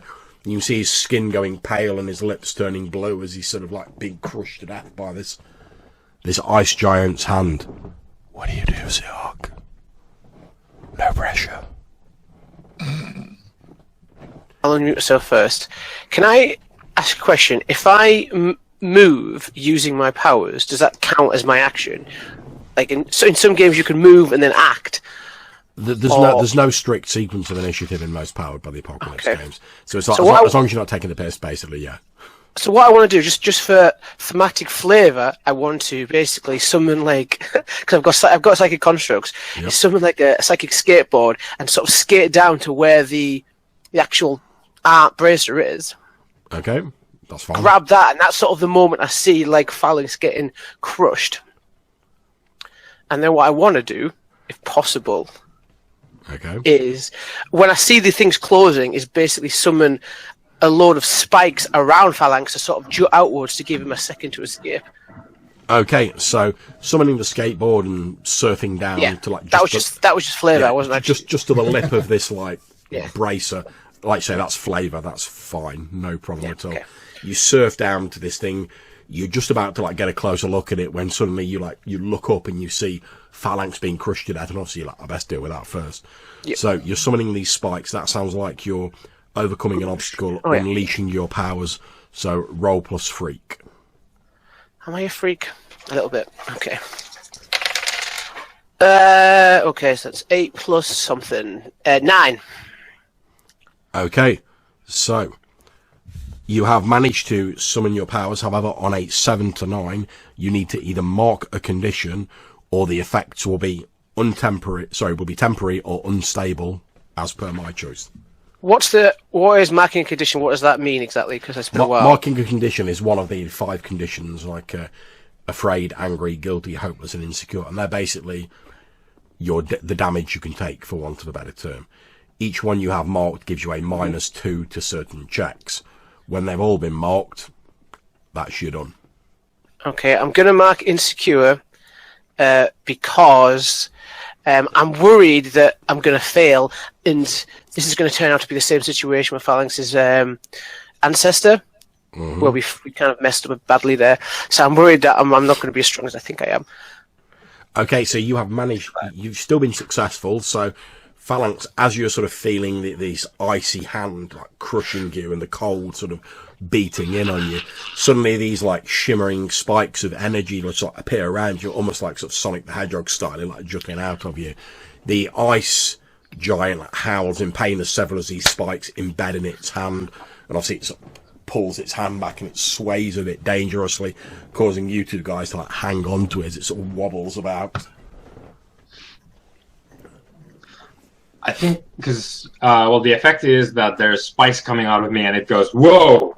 Yep. I think what happens is it just like, well, literally just goes whoa, holy shit, and just lets go of me, and I'm just in the air, just falling into the bay. And oh shit. And what I want to try and do then, because I don't like I can't fly or anything. I want to try and summon my armor, unless Augur has something to do. Well, I might still summon my armor anyway. But well, try something armor anyway, because I'll probably like get the motorcycle and try and catch you anyway now. Okay, now do you have to make any sort of roll to summon your armor? Because if it's just you like summoning your armor, I've got no problems with you just doing that. Yeah. You're not overcoming an obstacle by doing it. So. So yeah, it's not a move or anything. It's just one of the powers that I'm kind of wanting to flavor as the physical armor. That's just gonna come flying in through like office building windows. Like we get the shot across the city where this thing is just break because this like golden armor flies. Okay, so I'm going to say for like the extra comedy effect, you've got like the Aegis being like the sort of shield equivalent of this setting. For anyone who doesn't know, you've got the Aegis agent who'd spotted Orga on the bike, who's like talking into his comm unit. Suddenly, that throws himself forward. It's just like this golden bracer like bursts through the window of the car he's like stood next to and like flies up into the air, and he like throws himself flat on the ground. You can see them sort of down below, like shouting and like pointing upwards. Obviously, like thrown into chaos, as just this armor just like bursts through whatever's impeding it to get to you. One of the things you're gratified to see as the armor starts to like fastening itself onto you is that both braces of the armor appear to be present. And I was probably gonna try and do something, but I'm surprised to see the other bracer as well. And that's when Augur does her thing, because I'm just staring. I was just like, what? Why? Okay, Orga, down on the beach, you can see that you hear this like, and at first you think like, oh shit, what's the giant up to now? You know, it's like rumbling its way to cause some trouble.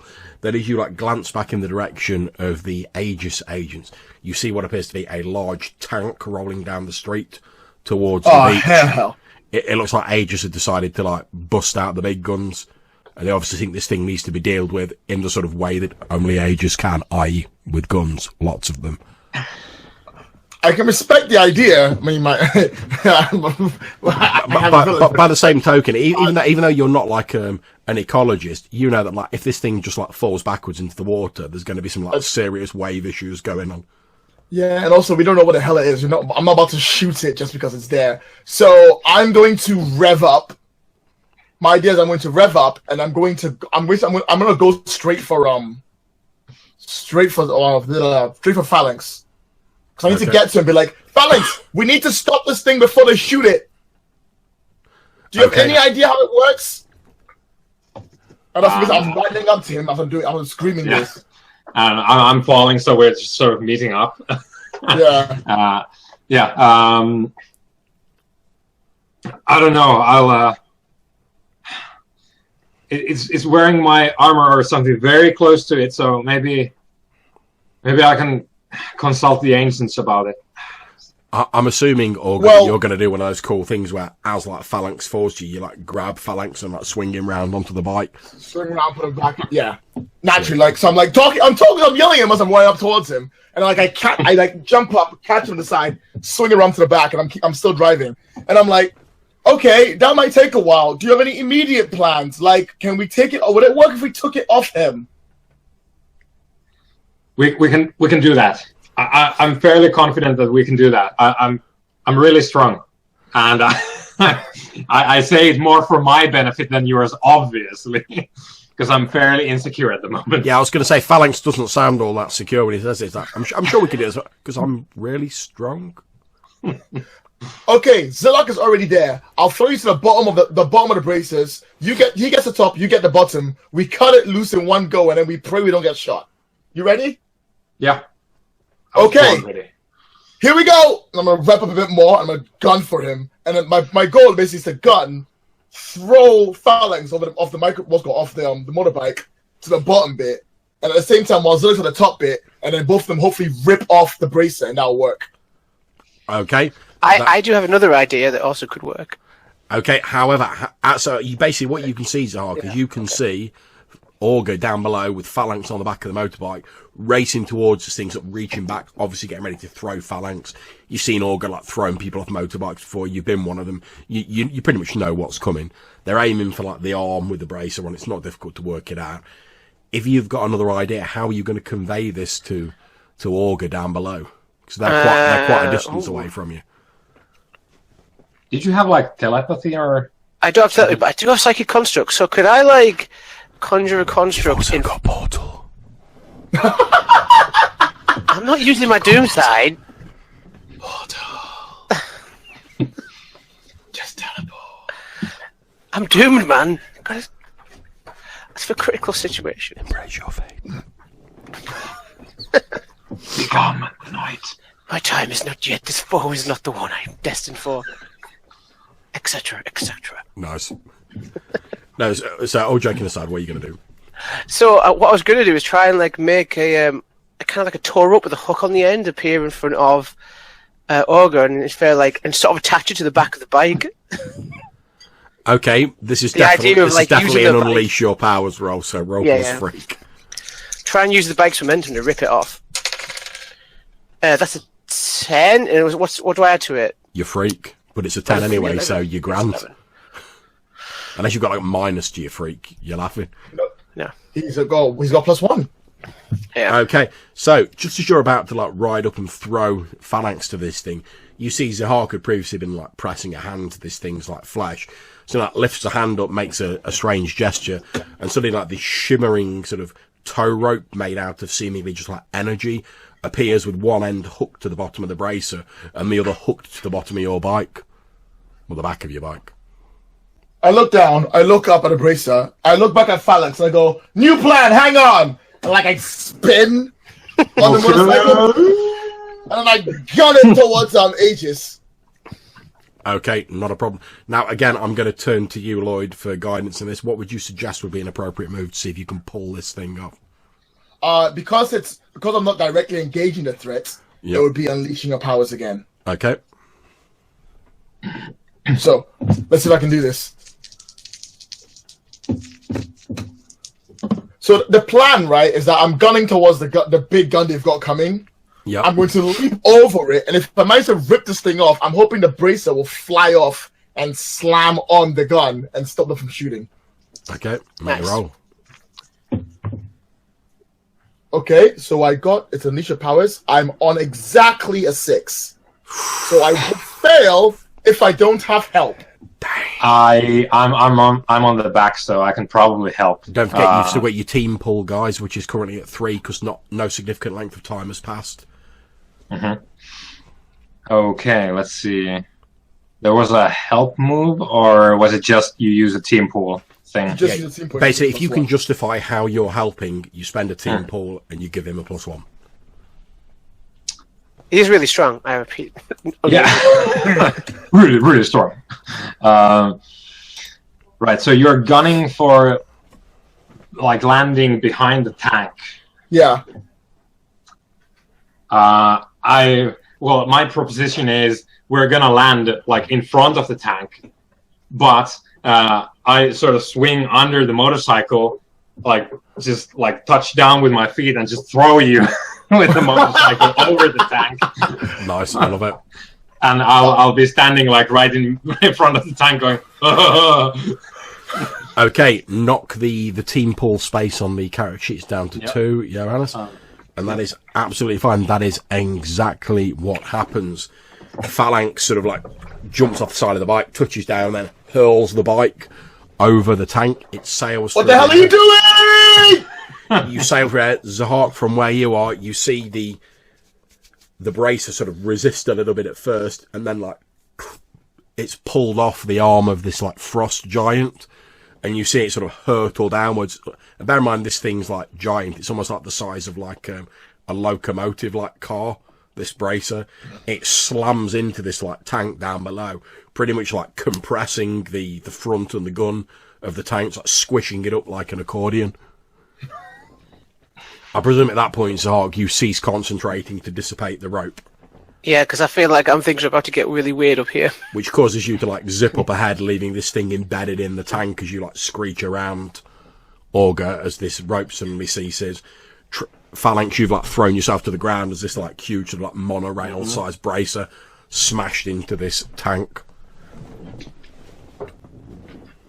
Is this creature started to change, or has anything affected? As you're looking at it, Zihark, you see that, like, literally the moment the bracer came off, this thing, like, stopped moving, and it's just stood where it is.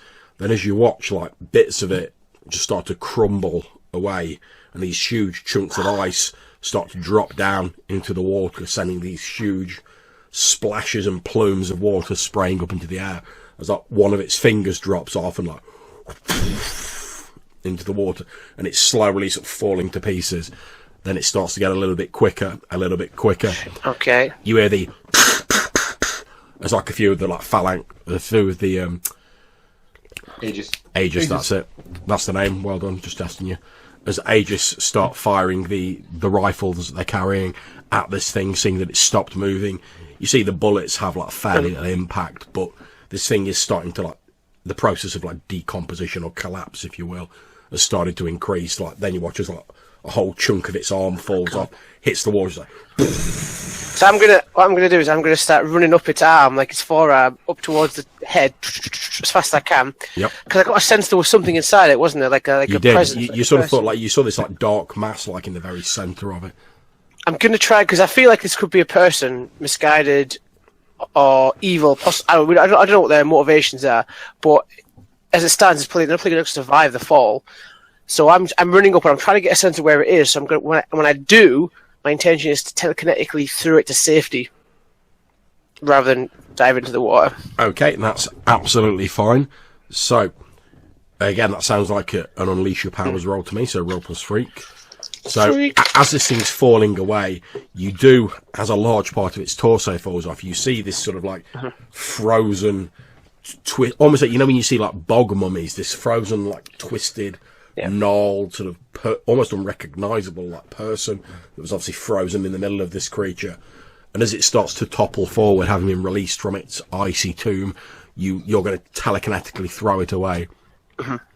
Okay, what did you roll? 10. Where are you throwing it? I basically want to put it. Obviously, I want to arrest the momentum of it, so it falls with a safe kind of, speed, velocity. Probably, I'd say within 100 feet of Phalanx and Orga. I don't know how accurate I'll be able to be because obviously everything's falling around me.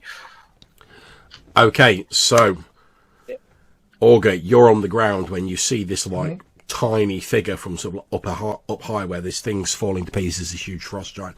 You see this tiny figure sort of whizzing towards you. Then at the last moment, it's almost like a sort of energy field forms to, like, catch it, to, like, arrest its motion, and it just sort of gently drops to the ground next to you. And as you look across, you recognise the frozen and looks almost dead form of Bad Weather. Oh my god!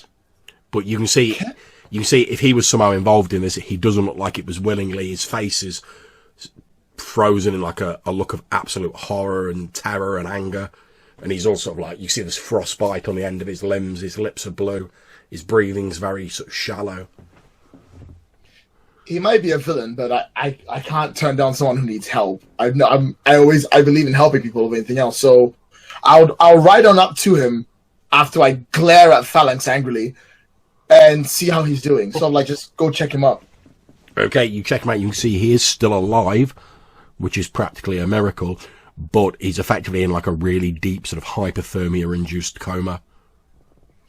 I'll start screaming for the Aegis man, like, I've got a man down! I've got a man down! Okay, that's fine. You notice the Aegis people, some of them are drawing their guns and starting to, like, surround Phalanx. Then as they hear you shout man down, they just respond automatically and they run across.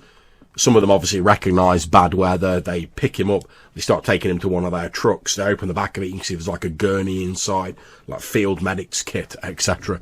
And they hustle him in the back. That also gives you the chance, Phalanx, as you sort of look up well at the front of this tank has been like staved in by this giant armband. You see the armband has actually like shrunk down to a normal size, and it's now effectively like lying in the middle of this crater where the front half of the tank was.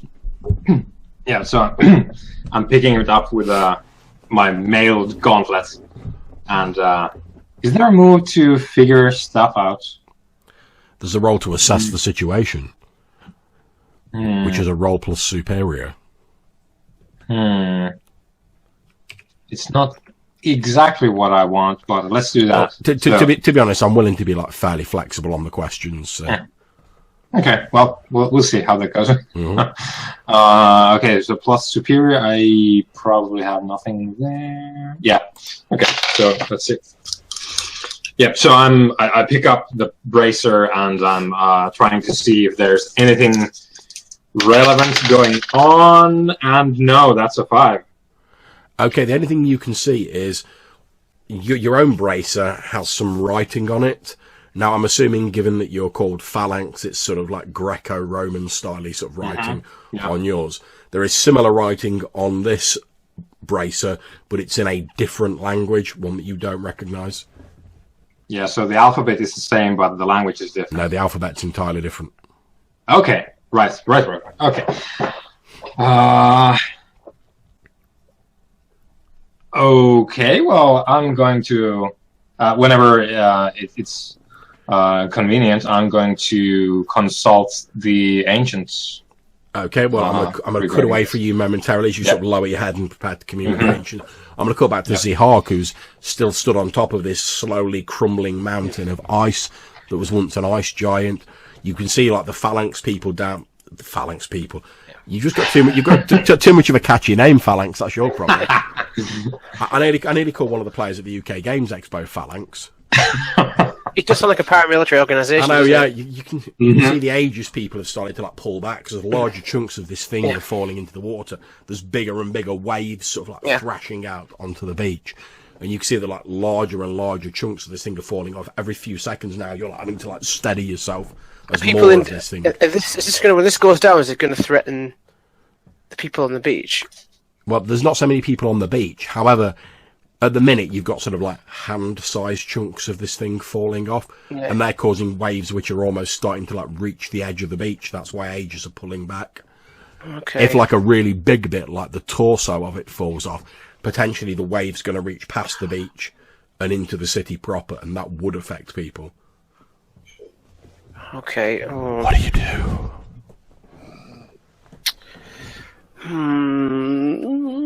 Okay. What can I do?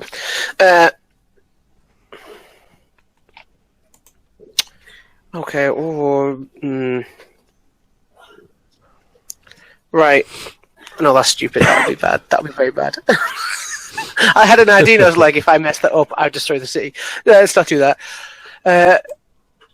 Okay. So it's just a block of ice now. It's pretty much a loosely sort of humanoid-shaped block of ice that is falling to pieces.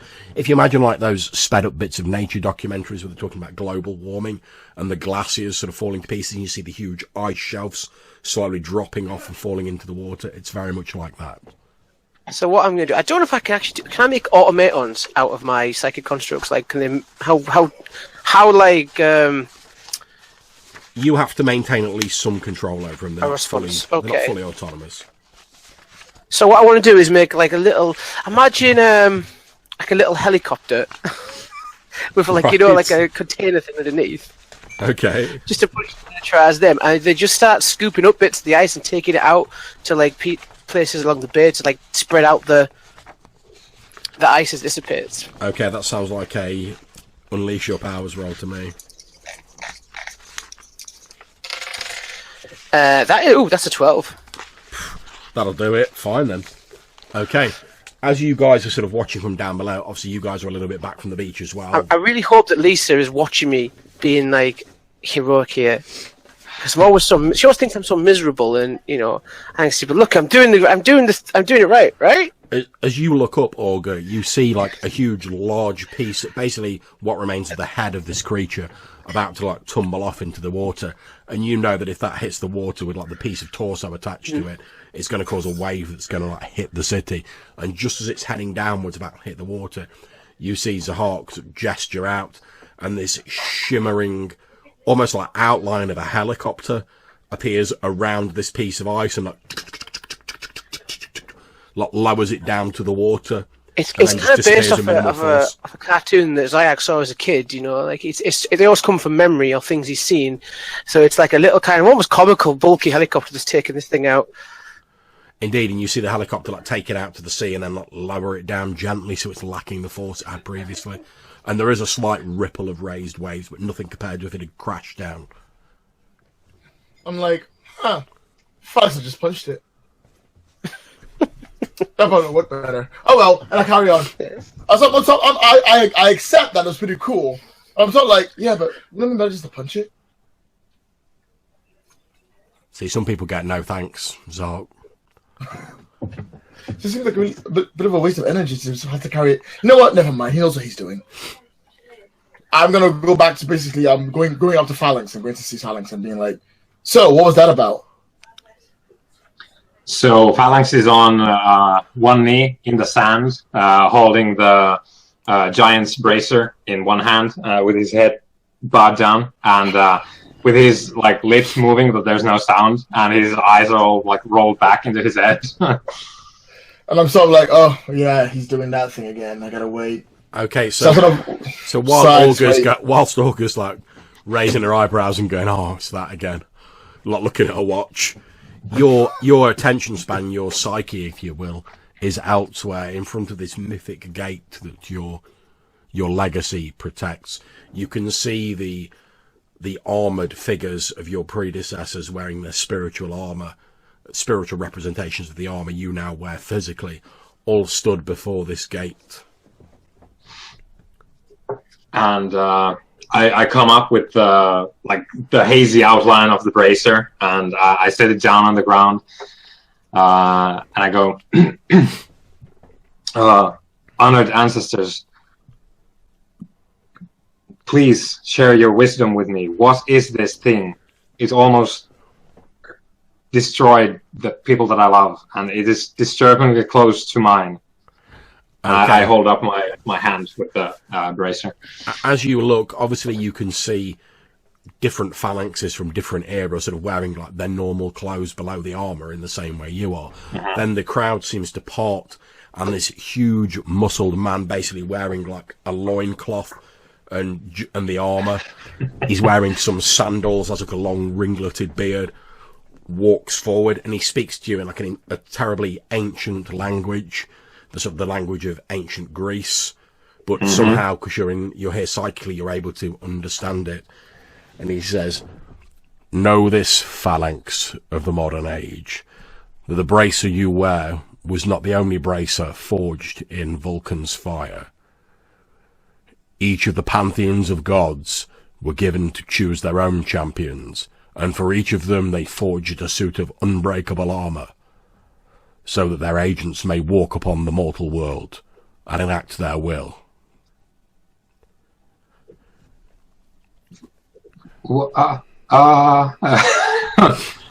I'm sort of, I'm stunned at the scope of this thing, because I know what my armor does for me, and if there's several sets, like the implications are quite huge, and also because I'm not unique anymore. This is a severe blow to my self-esteem, and I look up at the huge muscled man who is probably like the Phalanx from ancient times, and please, honored ancestor, who does this belong to? He looks down and he says, this bears the marking of the Norse gods. Called it. What must I do? I can't wear it. I cannot leave it. We would suggest that you leave it with someone you trust. These things have a way of finding their own way into the hands of their next destined owner. As the Phalanx armor was passed to you, so it will pass on to its next wearer. Although I am surprised to see you only have the bracer. Was the Nordic champion not wearing the rest of their suit of armor? I shake my helmeted head with the giant red crest. No, honored ancestor. There was no champion. There was just this piece of armor and a petty villain. At this point, he reaches up and he takes his own helmet off, and you can see this bronze sort of Grecian-looking face with this ringleted beard and hair sort of cascading down his back. And he says, "The effects of wearing a portion of the armor would be devastating to a mortal who has the appropriate divine power within their blood. They are not meant to be used separately. The effects could be catastrophic." Yes, I understand well. I suppose I will travel to Sweden. Like ourselves, the Nordic pantheon are not restricted to their homeland. As their worshippers have travelled the world, and those who bear their power in their blood have travelled, so have they, in the same way that we did. Okay. Oh boy. Frequent flyer points. I do not understand your strange words. It is nothing, honored ancestor. It is. Oh boy. Please accept my thanks. I will do my best to honor the champion of the Norse pantheon. If I can find them, and if I have the money to travel. Be the best you can be and honor the armor that you wear. That is all we can ask. Thank you. And I I step backwards because you can't turn your back on them. So yeah. I backpedal out of the dream world. Yeah. So you step back from Phalanx Prime effectively, and you reawaken in the world with Orga sort of stood next to you, going, looking at a watch. Hey. Hey. I check where Zihark is, and that's a good question, actually. Zihark, what are you doing? I'm still sort of trying to break down this ice sculpture. I'm going to say, for convenience's sake, that you've pretty much dealt with most of the larger chunks that would cause danger by now. And then I'll sort of no one's paying attention, I'll have my hood up and I'll be sort of walking towards where these guys are. Now, the only thing is, they may not be paying attention, but a guy wearing a black hood and walking up out of the ocean's probably going to get their attention. I'm not going to lie to you. You need to find some other potentially quicker way of getting past them, or so that you weren't seen. I know what you're trying to do, John. Trying to get the teleport. It's got this thing that says, in case of emergency, press this button. It's not an emergency. It might be an emergency if all those ageist people start shooting at you. God damn. Don't they understand this world is doomed without me? I'll take a circuitous route then around to try and come in from a different angle then, if that's possible. Yeah, that's absolutely fine.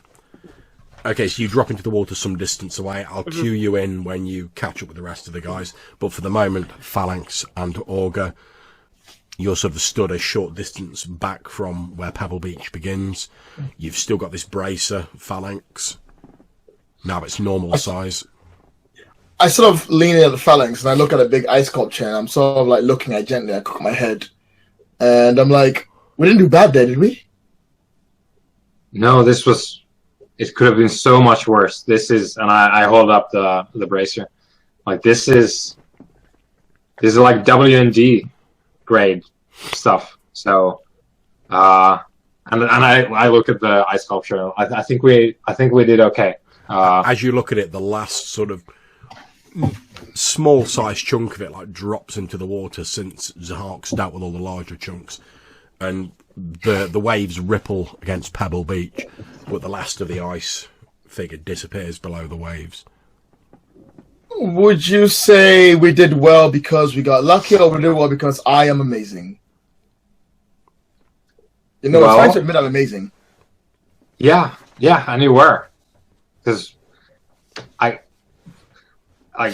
couldn't. I would have had to like punch the thing and then punch the tank and everything, but you have the motorcycle, which is that was pretty cool. And thanks for back there when you did the thing. Yeah, no problem. So Phalanx, would you say that you're sharing a triumphant celebration with someone and saying that you see them as an equal? Yeah. Yeah, I am. Okay, so at this point, Orga would have gained influence over you, and you get to mark potential. So XP. Great. Okay. Oh, and it turns green. I know, isn't that cool? Yeah, such functionality. I sort of pseudo did the same thing back because I also shared triumphant celebration. Yeah, that's fine. I realised what you were doing as soon as you were like, hey, was that because I was great? It's time for XP. That's fine. Is it time for XP? It's time for XP. Okay. Okay, so as you guys are sharing your triumphant celebration, Zihark, that's when you manage to sort of catch up with them, having like gone a bit round the houses. You can see they're basically both like high-fiving each other and congratulating each other. I sort of take my hood down as I get closer. So guys, it looks like we're break even, right? One bad thing we kind of messed up. One bad thing we managed to take down. And no one was hurt in the process, unlike last time. Yeah, well, bad weather is That was a good catch. I saw you grab Phalanx. That was pretty sweet. That was nothing. I'm just really lucky in motorcycles. Nice look at the ice. Right. I thought you'd like that. Didn't want the bear to be overrun. I did thought about controlling the thing and walking out to the ocean, but stop. Going too far. At this point, just as like an out of game sort of thing, I'd advise you to have a look at your team moves bit, Matthew, where it refers to like when you share something with your group, how you gain potential. Team moves, right? Okay. Okay. I mean, I'm going to be honest, guys. I was a little bit worried that the climbing on that thing may have been the worst decision of my life. I thought I was going to get squashed like a bug. You guys scared? Even a little bit? That kind of hurt, though. That was... Yeah. What did you do? Because it let me go, and I don't know why. I give it a little bit of a tickle. A tickle? I hit it with a sword, man. I ran up a motorcycle up its arm and you tickled it? With spikes. Big spikes. I can't summon one. There you go, see? Oh! And I realised I was surrounded by armed guards. What the... So are these like Aegis guys? Are they just like around us with like automatic rifles? No, they basically seem to be like now the waves have receded. They're sort of moving up to the beach edge. You watch as they're like dragging some chunks of this ice out of the water. Obviously, the medically trained ones are like working on cold weather, is in the back of this med van. The sort of more soldierly types are sort of patrolling the edge of the water in case like another threat manifests itself. They don't seem to be regarding you guys as the primary threat at the minute. Thank Christ for that. So I was going to call him Phalanx, but he's not heroed up right now, so he would just be his name. No, I mean I summoned the armor. Oh, Phalanx. When I was falling off because you did the spikes and then I was falling into the sea, so I summoned the armor. So I'm decked out in like gold and red from like head to toe with the giant like red mane. So I'm fairly like conspicuous. Have you got your helmet up? Have you got like a little window where you can see it? He looks like a giant Spartan, basically. Yeah, I'm a giant, like, Spartan, ridiculous statue. So I kind of noticed that thing had a bracer on it, kind of like you do. Is this something like? Do we need to be worried that there's going to be a bunch of these guys? Because you've got the whole armor, right? Yeah, And that was just a piece, from what I could tell. I talked to the old guys, and they I guess like the head geezer or something. That was so cool, by the way. But yeah, so he was like, there's a Swedish dude running around without a bracer, and it's a bad deal because you need to have the whole getup like I do, and then I bang on the breastplate. And if you have a part of it and you use it, then this happens. Okay. Which I guess can mean that there's a Swedish guy who died recently and someone took his stuff and just like pawned it. As you're saying this, a medical orderly from the back of the Aegis van comes running up to like the middle of you and says, "Oh, we've managed to wake up Cold Weather, and he's asking for you." Okay. Us? Yes. Well, let's go. For us? You could ask. Maybe you can help answer. The medical orderly from Aegis sort of leads you to the back of this van. You can see Cold Weather, and he's still like partially blue. He's got like an IV in him. He's covered in frostbite. You can see he's trying to lift his hand up, but his hand's like shaking, almost like some sort of like palsy. And you can hear him sort of trying to whisper. He's like,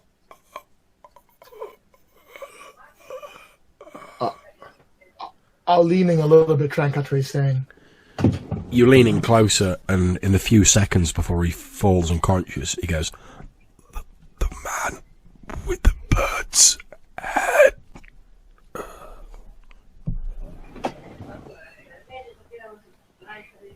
What did he say? What did he say? He said the man with the bird's head. Do you encounter anything like that, or is your mentor? Not directly. I'll point out that you've all encountered a man with the bird's head in your background. The last time we met someone with a bird's head was... Well, no, it can't be. It wouldn't make any sense. No. We put the pigeonator behind bars. No, not the pigeonator. That was last month. I'm not talking about the pigeonator. I sort of like rub myself gently, so I just roll my eyes and sort of rub my head and go, "Don't you remember we fought him when we lost? We calmed him down. It's why All-Star things were cool." Indeed, and as you think about it, you also remember that the fight against Thoth was where the previous Phalanx died.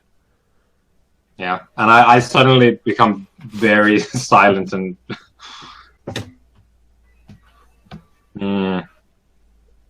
Well, I look over at the two of them and I'm like, I mean, he's here for balance, right? I mean, that's his whole purpose.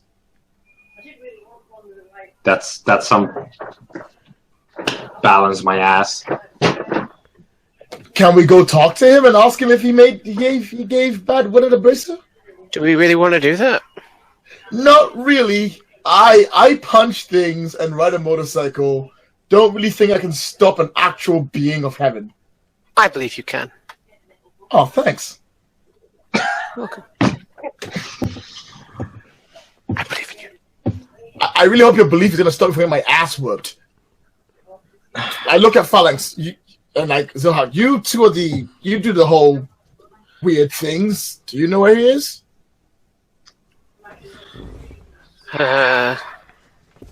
Usually when we've met him, he's come to us. Usually he doesn't appear unless there's some kind of imbalance in the world. Yeah.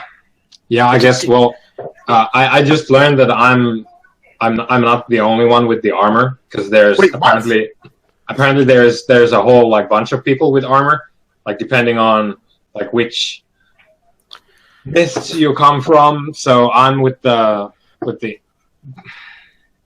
old country, you know. Yeah, but you're our Phalanx.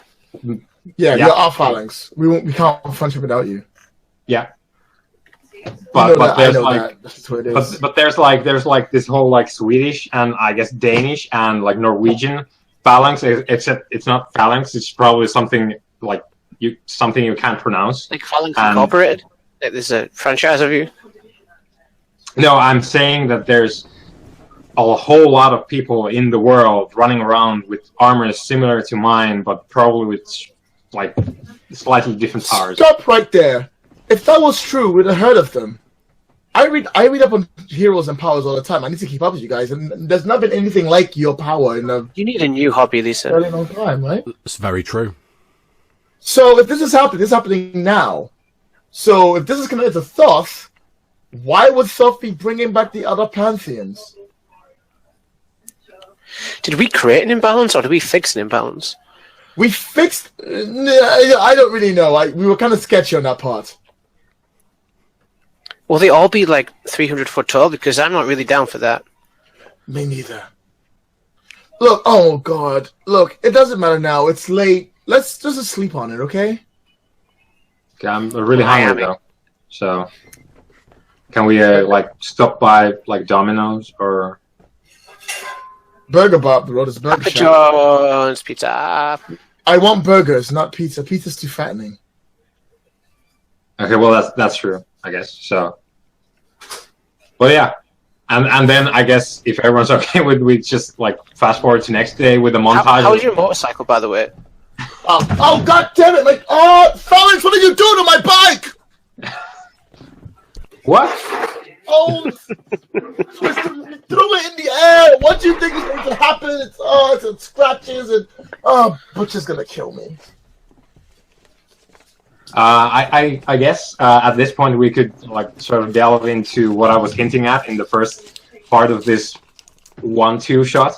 That my parents are kind of like paying everything for me, and they're kind of well-to-do.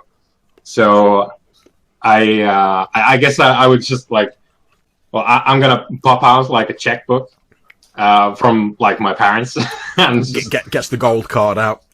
yeah, and just go like, So I don't know what's a motorcycle like, like 5,000. I try not to act like, oh my god, it's money, because like, I live on top of a fucking broken house. But in my head, I'm like, oh my god, it's money. I'm like, just give me that. It's fine. I'll sort it out. I'll just take that. It's fine.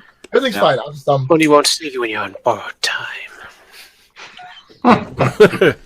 That's Zihark, life of the party as ever. Okay, so It used to be cool. yeah, so I write you a check for like a couple of $1,000, I guess, if the city is in America. Does I mean, that give you influence over him? Over her, sorry, even. Can spending money give you influence over me? That's not how it works. And I'll gladly write it down. Like, yeah, why not? Let's do it. And I suppose I'll take the bike to go get repaired. Okay, not a And problem. then meet them for burger later. Okay, And then so we'll hopefully catch up. we cut to a montage of you guys doing like your normal evening stuff. Then we cut to this burger bar later on. Now, since I'm assuming Phalanx will be like paying for it, what sort of burger bar is it? It's probably, what do they call this? Because there's all these like very specific sub-genres of restaurants nowadays. It's sort of like fast casual, so it's burgers that are not really like Burgers on demand. Burgers on demand. So just to put it in terms of like money spent. So if you walk into a McDonald's and let's say you spend like $5, and you walk into a really fancy place and you pay like $20. $25 for a burger, this place is gonna cost $17.50. So it's on like the high end of burger bars. Oh, it's cheaper than Hilton. I'll take it. I'm gonna use my student card. Student discount. As you walk in, you flash your student discount, and the sort of like the maitre d', because it's a posh place. There's like a guy on the door. He's like, I'm sorry, sir, we don't accept those here. What?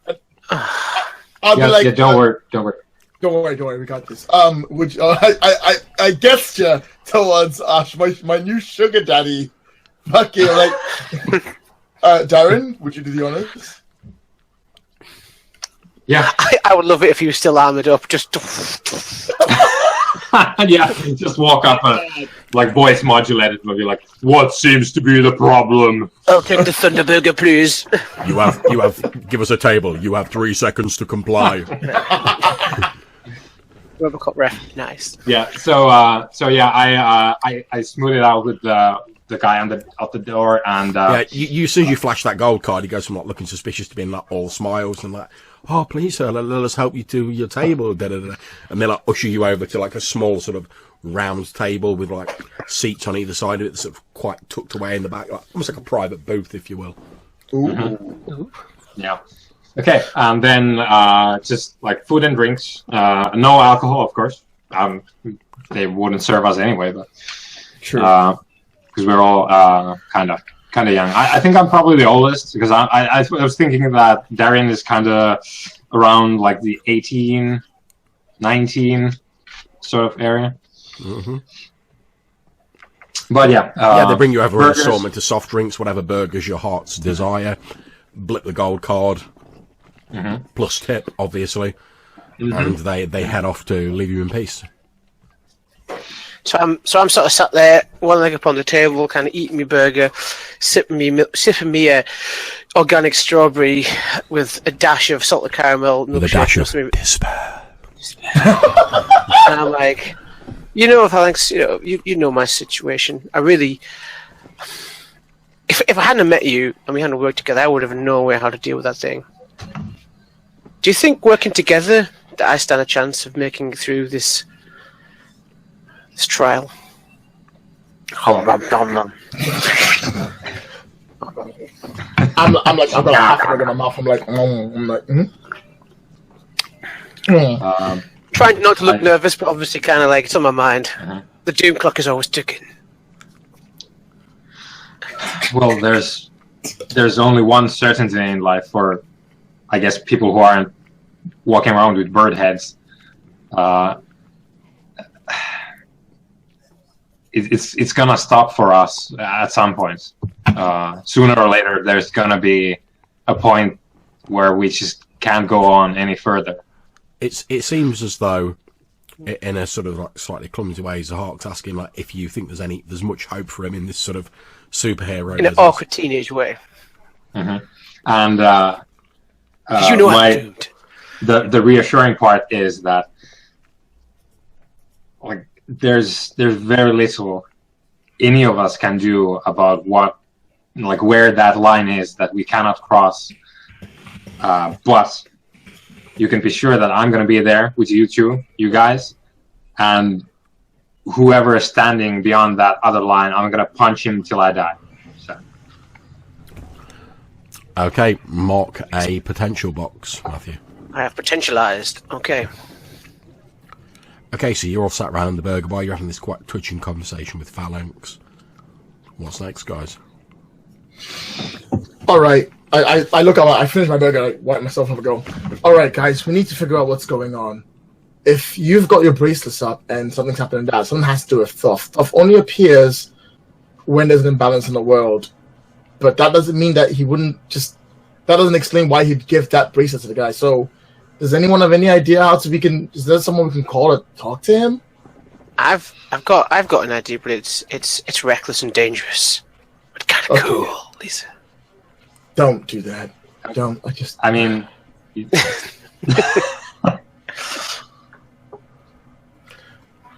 What were you thinking? Do you have the bracelet with you? Yeah. Alex? Yeah, it's in my bag. I have this thing where I can absorb a portion of someone's health. If this thing is like linked to other pieces of armor, like if it's a set, maybe there's more than just a kind of a link in terms of style. Maybe there is like a link that goes beyond the normal. And if I try and draw upon it, maybe some of its essence, I don't know if this would work, maybe I can get a sense of where the other parts are, if it's part of a whole. if they're spread out all together. I mean, it was probably made by a Norwegian magic dwarf, so there is going to be. I mean, of course it was. A connection of some kind, and there always has to be. At least that's how I understood it when they told me when the last Phalanx died. But I have no idea what's going to happen if I touch it. I don't want to. Don't put it on. Don't put it on. But you could touch it, and there has to be a wearer for the armor, always. Okay. But I don't. I don't know. I fish it out from my bag and I put it on the table. For if I start to freak out, don't be afraid to knock me out. Okay. I won't. Okay, so it sounds like you're unleashing your powers to me. Yes, what I'm trying to do is like sort of tracing a pulse. I want to like try and absorb a portion of it to see if there's like I can sense a hole somewhere, like a hole in the rest of the armor. Okay, roll plus freak. Freak. Oh my god, that's a 12. Damn, you're on fire today. Yeah. Okay, so as you concentrate on following the energies that were built into this armor, this bracer, back to their source, you see a momentary vision of a number of different sets of armor. There must be like a dozen of these suits of armor in all. You recognise one of them as being Phalanx's armor, but they're all sort of like placed. And you know, there's like armor stands you see where people like put armor on when they're not wearing it. Yeah, like Iron Man, where it's like in a semicircle of just. Exactly, yeah. They're all placed on armor stands like that, and they're sat in the middle of this grey featureless floor, like a spotlight shining down directly from above. You can just about make out shadows stood around this circle of light. You can't see who they are, but you can sense like just that power like emanating from these beings.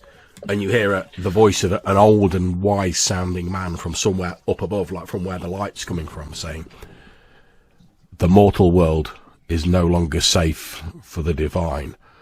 We entrust you with guardianship of these armor, these symbols of our past, so that they may never vex the mortal world again.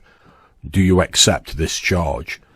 And as that voice finishes speaking, a muscular man carrying a book under one arm with a bird's head steps out of the shadows, holding a crooked staff, bangs it on the ground and says, "I do so swear, my lord.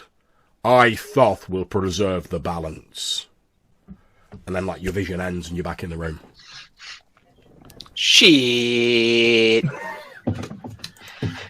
I will basically repeat what's just been said. For brevity, I'll repeat the same thing. Essentially, it seems like Thoth has a connection to this armor more than just what we thought. He is, like, in control of them, or he's like the I don't know, like the manager of them. He gives them out. Wait, do you know anything about this, Phalanx? Like, is your family? No, we're not Egyptian, so. Now, you know from your vision, Zihark, that like the suits of armor, although they were sort of like giving out the same power, they were all very different. So you'd got Phalanx's armor, which obviously looks like the whole sort of like Spartan, like Greco-Roman armor. There was a suit there that looked more like the sort of scale mail that like Norse would wear.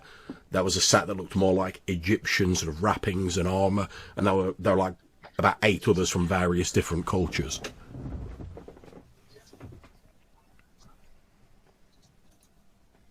I look at both of them like, this is well above my pay grade. Tell me about it. I don't think we're built to fight gods. Well, we've done it once. Yeah, it's true. Ish. With it, yeah. Someone died, though. I kind of died, or it's, yeah.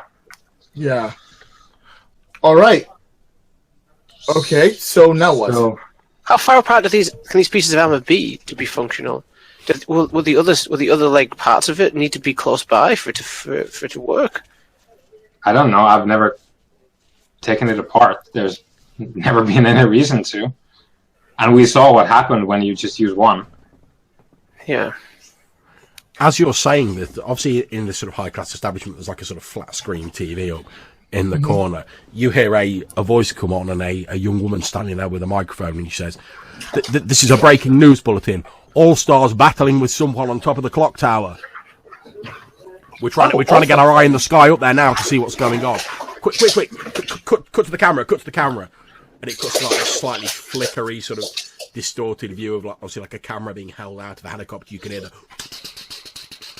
the rotor blades going as it's like tracking around this clock tower. Now, as you're sort of looking down, you can see All-Star, which, since you made him up in the prelude, Lloyd, I'm going to ask for you to describe what All-Star looks like. All-Star is wearing like a star-spangled banner, like a cloak on his back, like for full-on American people style. And he's wearing his shirt is like blue with like red lines coming through and stars all the way across. And then he's also, as part of his costume, he wears like laurels, like he would do from like winning medals, across like the side of his chest. And he's dark-skinned, long hair that he keeps not in a man bun, but like tied up to the back of his head so I can see how long his hair is. And he's clean shaven as well. And there's a wicked smile. Nice. Okay, so as you watch this camera sort of like pan round, you see All-Star's star-spangled cape like flapping dramatically in the breeze. You can see he's going in 2 fists of fury, as he normally does, you know. His might makes right, the all-American hero. And as you're looking, you can see he's fighting against this huge guy who's like, he literally looks like a living shadow. His eyes are black, his skin is all sort of jet black. He's holding this large, almost like sledgehammer. And as you're looking at it, you can see there's like blood dripping from, like, continuously from the end of this hammer. All-Star leaps in, swings his fists down like that. And you actually see this shadow figure like block one of All-Star's like punches with this hammer, and you see like a look of shock on like All-Star's face as he sort of like, why didn't my punch just like connect and like level him? Then as the fight continues, you notice like with that sort of shocking revelation, All-Star starts falling back a little bit, almost as though he's like lost his confidence. I look at the guys, I'm like, we gotta go. As you sort of like you say that, suddenly you see this figure like swing this bleeding hammer around in a whirling red arc around its head. It strikes the upraised masonry on the top of the clock tower, and the last thing you see before the camera cuts out is this like huge bit of stone hurtling towards the camera.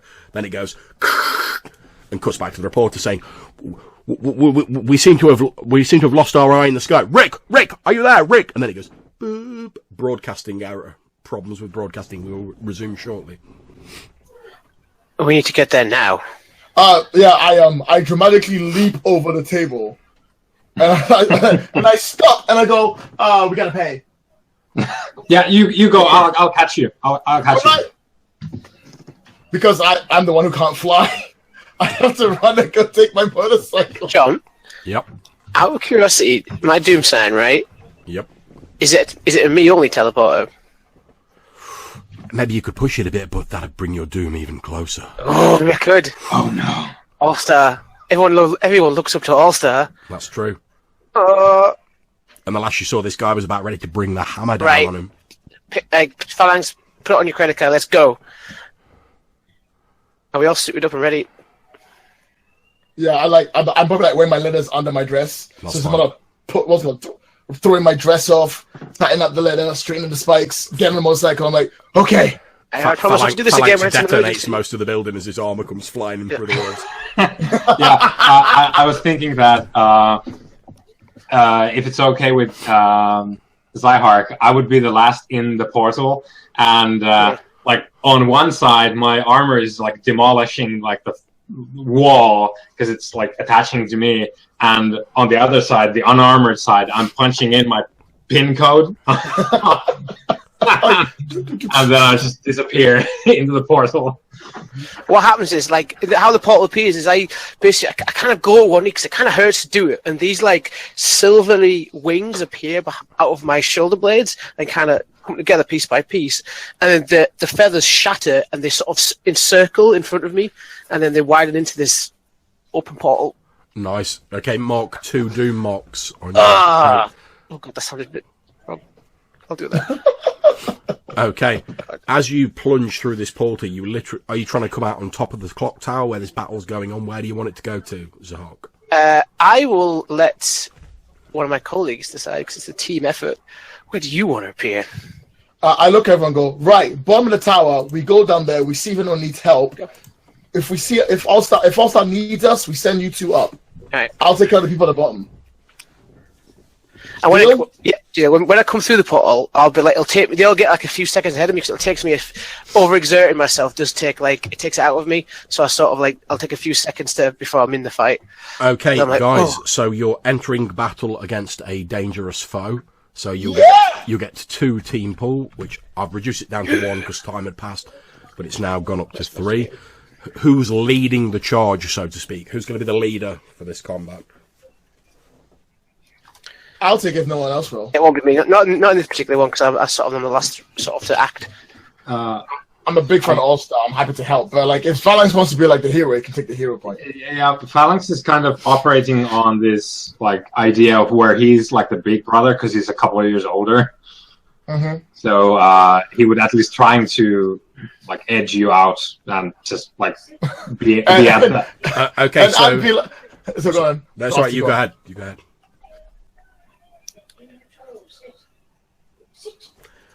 Okay, maybe don't go ahead then.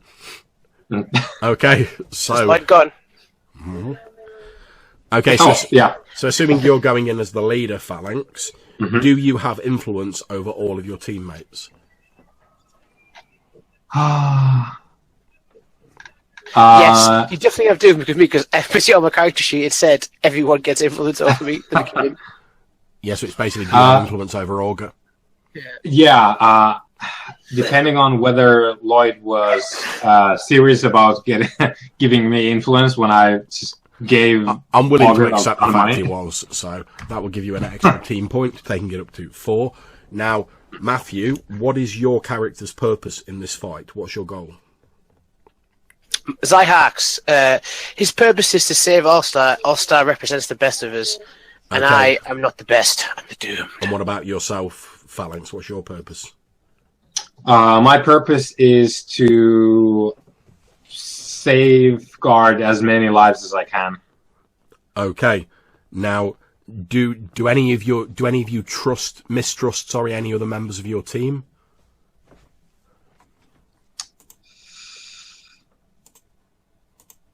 I think.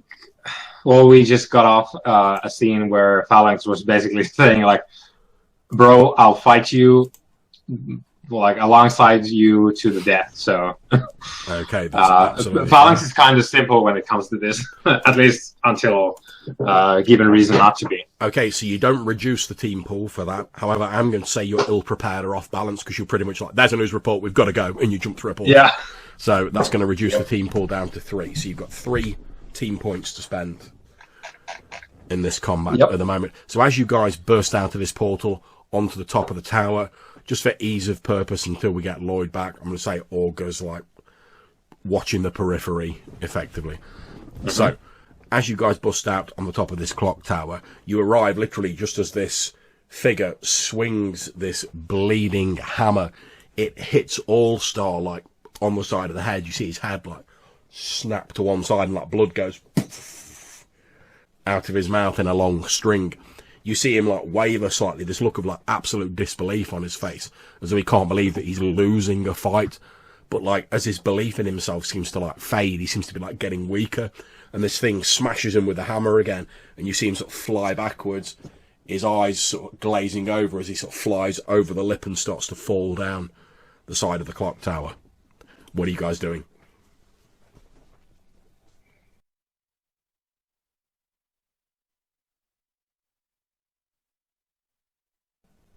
Do we have Lloyd? I go. I'm back. Phalanx, go! Okay. And do you point? Like, go where? I point towards All-Star. He's falling. Okay. Right? Yep. That's fine. I start like pounding away to either catch or like jump after All-Star. If All-Star is knocked out, I'm gonna jump after and. So I go. What I would say would be.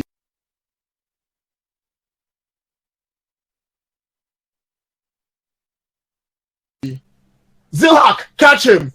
All-Star, get him! Not All-Star, sorry. Phalanx, Phalanx? get him! Zihark, catch him! And I'm like, I'll help eventually at some point. Guys doing? You've heard Orga shouting that. I'll take. See, I'm sort of like, as I come for the pot, I'm a little bit exhausted. That took it out of me. I'm not used to doing it with a group. But I'll hear Lisa Augur, otherwise known as, giving me that direct order, and you know, I find her very influential part of the team. You know, we've worked together before, so I'll do exactly what she says, and I'll try and catch him if I can. But this is All-Star. This is goddamn All-Star. How are you trying to catch All-Star? Like I say, he's falling over the edge of the building. With my telekinesis, man. Okay. Sounds like you're unleashing your powers to me. So unleash. Make a roll plus freak. Make it a good one. Oh, it's literally the best I could roll. 13. Okay, not a problem. You reach out telekinetically and you arrest the fall of the unconscious All-Star. You can see he's got this like massive bruise on his face where this hammer like smashed into him. It was a blow so powerful that it would have killed a lesser man. But he's definitely out for the count for the moment. Jeez.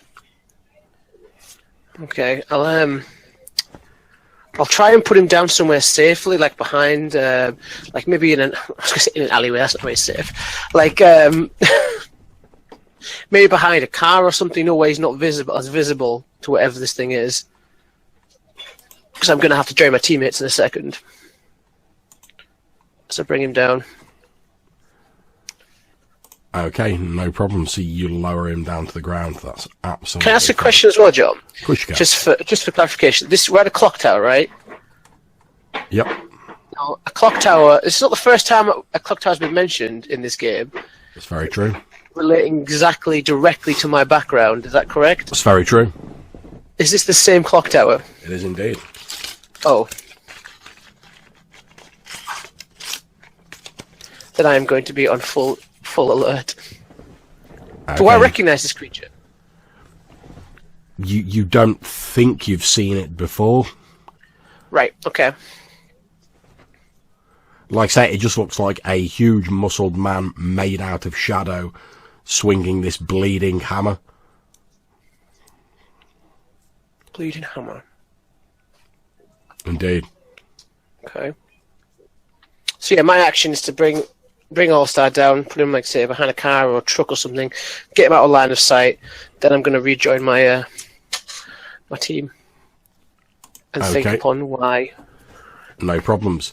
As you're doing that, and you'll have to forgive the fact that my video footage seems to have frozen. I'm not sure if it has for you guys, but it has for me. But I'll carry on going anyway. Hopefully, we'll catch up at some point. Mm-hmm. Okay, so what were you doing again, Matthew? So describe that to me. So yeah, as All-Star is flying towards the ground, I sort of, I'm still on my knees, I sort of look up from Lisa's instruction to see him arcing towards the ground, and I sort of reach up with my hand. It takes me a second or two to be able to focus, and then like a kind of a silvery light or bubble appears around Phalanx, All-Star, and I'm able to arrest his ascent. Indeed.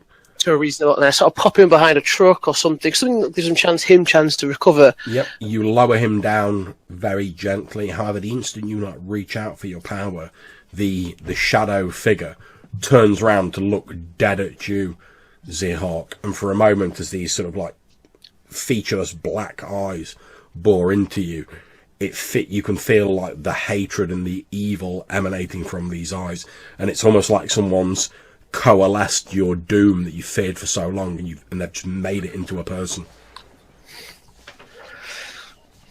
And then you see on his forehead he's wearing like a metal circlet made out of black metal, and you recognise it as part of one of the suits of armour you saw in your vision.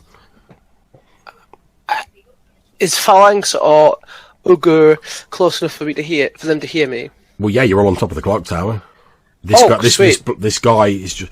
He smiles, and then he just opens his mouth, and just like this stream, with a sort of Eastern European accent, just this stream of like verbal abuse and like swear words just like emanates from him as he just like calls you every name under the sun, starts walking towards you, grinning. You can see like his white teeth, and there's blood leaking from between them. as he walks towards you slowly with this like The madman's circlet. grin on his face, carrying this bleeding hammer. The circlet is the key. I saw it in the vision. As I'm trying to get up from the floor, as I'm nearly tapped out. Okay, can you take a powerful blow, please, Matthew? So that's, Oh, gosh, that's roll plus the conditions you've got marked. So how does it work? Roll. You add up All the, right. You take the number of conditions you've got and you add it to your roll. So as he plus shouts, the- "I'll get the circlet," this thing just like bounds and like covers the space between you in like one leap and So I got swings this 7 bleeding hammer plus towards you. conditions, which is 8. Okay, so on a 7 to 9, choose one of the following. You lash out verbally, provoking a teammate to foolhardy action, or take advantage of your influence to inflict a condition. Da, da, da, da. You give ground your opposition gets an opportunity. Scrubber's paying mark 2 conditions.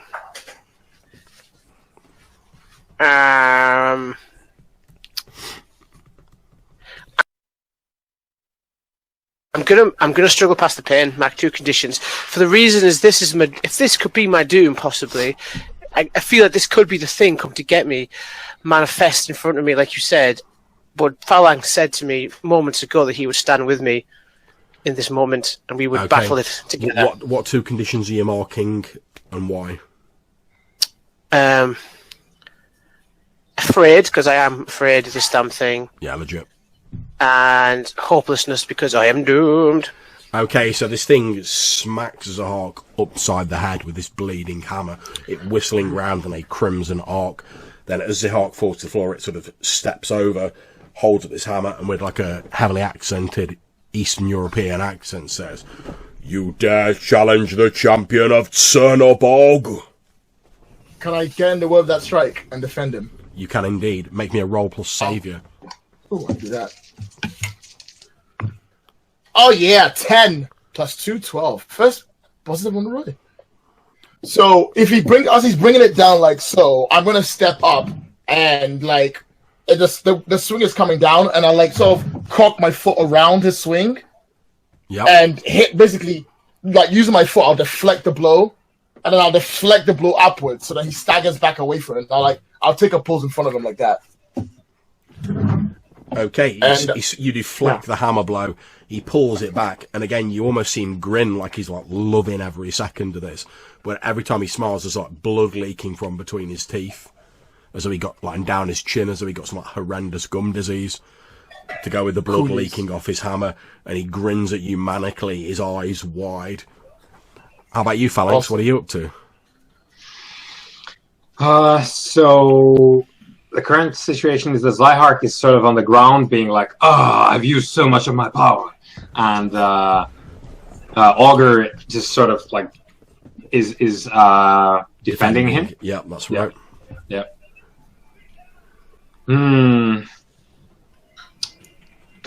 Let's see. Because I was going to defend, but Augur has that on lock, so I think we're going to try and pierce the mask Okay, splendid. on this guy. So can you roll plus mundane, please? Yeah, so that's +1 for me. Ooh, that is a 9 + 1, so 10. Okay, that's absolutely fine. So you can ask 3 questions from the Pierce the Mask list. How could I get the champion of Chernobog to stop this? Okay, no problems. So you know that that Chernobog is an utterly malevolent figure. It's basically part of a duo with Belobog, who's like the sort of the god of goodness, and Chernobog's like the dark side of that same god. Chernobog is literally pure evil. The only thing he can't stand is displays of pure altruism and goodness. Besides that, he is a black-hearted villain. How much of that applies to his champion, you're not sure. But you do know that, given it seemed as though excuse me, when the ice giant appeared, it was basically cold weather trapped within it and being sort of overwhelmed by the power. It's a fair chance that the same thing's happening here. It's just some dude who's had this circlet plonked on them, and they've been overwhelmed by this divine power. I think a lot of these questions are probably the answers are self-evident, but I guess let's do it this way. So, what does the champion of Chernobog intend to do? I'm guessing smash face. The champion of Chernobog basically intends to sort of ravage his way through the city, destroying anything that takes his fancy, swearing at everybody, and generally pilfer his black heart out. Can you have influence over NPCs? Yeah, you can certainly ask how you could gain influence over him. Okay, yeah, well, let's do that. That's kind of interesting. Okay, So- you know that the only real way to sort of gain influence over Chernobog is to convince him that you're like one of his own, because he only takes interest in the sort of blackest-hearted villains. So potentially, like an act of pure villainy would catch his attention.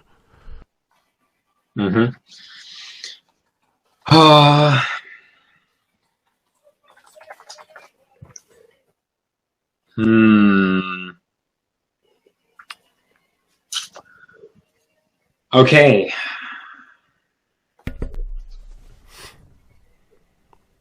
I think we're going to go for a two-stage plan.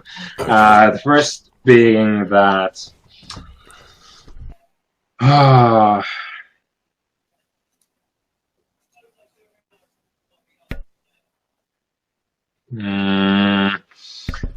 Sorry, what was that?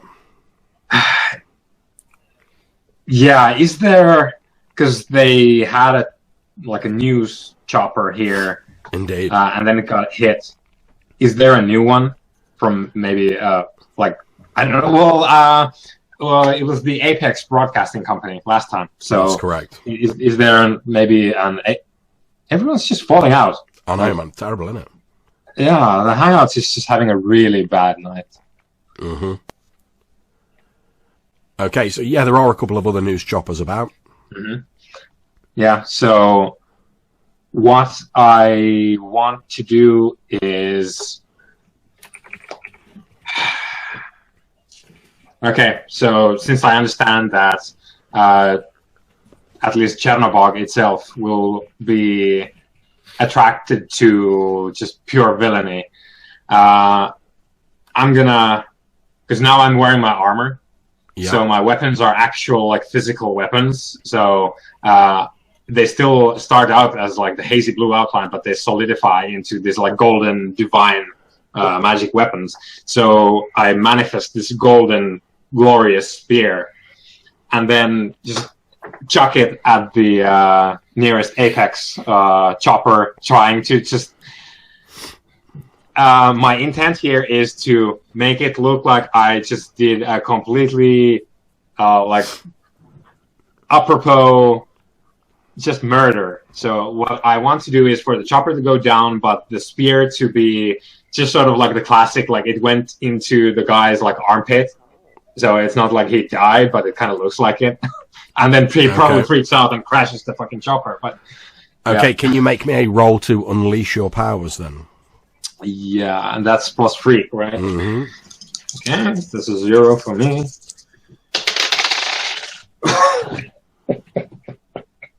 That's a 3. That's a 3. Okay, so as you're there and you're like, right, okay, Chernobog's attracted by evil. What I'm going to do is I'm going to fake that I'm doing something evil, and you spot a secondary Apex news chopper, and you're like, oh, I'll just throw a glancing blow. That'll slow him down. As you sort of throw the spear, the chopper sort of moves at the last minute. You see the spear go through the window. It goes into the chest of the guy who's piloting it, and the chopper starts going down towards the ground. A few moments later, there's the Chernobog champion stops swinging his hammer at the two of you, turns to like look over the edge as this helicopter's like crashing, points a finger down, and he's like, I think we both of us do the same thing. We both look over the edge at the crash, and then we all just sort of turn towards Phalanx. Like, Chernobog's just like stood there like laughing his tits off, like he's having to hold his guts as though he's like about to be sick. He's laughing that much. He's got like one hand with his hammer over his shoulder, like the other holding his chest. Like, oh. Yeah, I get real close to Augur. I punch you in the face. Okay. I will literally punch you in the face if you get closer to me. So I approach you, just like starting off like this whisper, like, "It's okay. That was the plan." And then I'll fucking knock him the hell out. Yeah. Okay. So yeah, I don't really need to roll for that one. I'm just because like I'm not trying to position him, but I'm pissed. So I fucking like suck him one like directly. Yeah. As you smack him in the face, Chernobog turns around to look at you two, and he's like, "What the hell was that? You just why?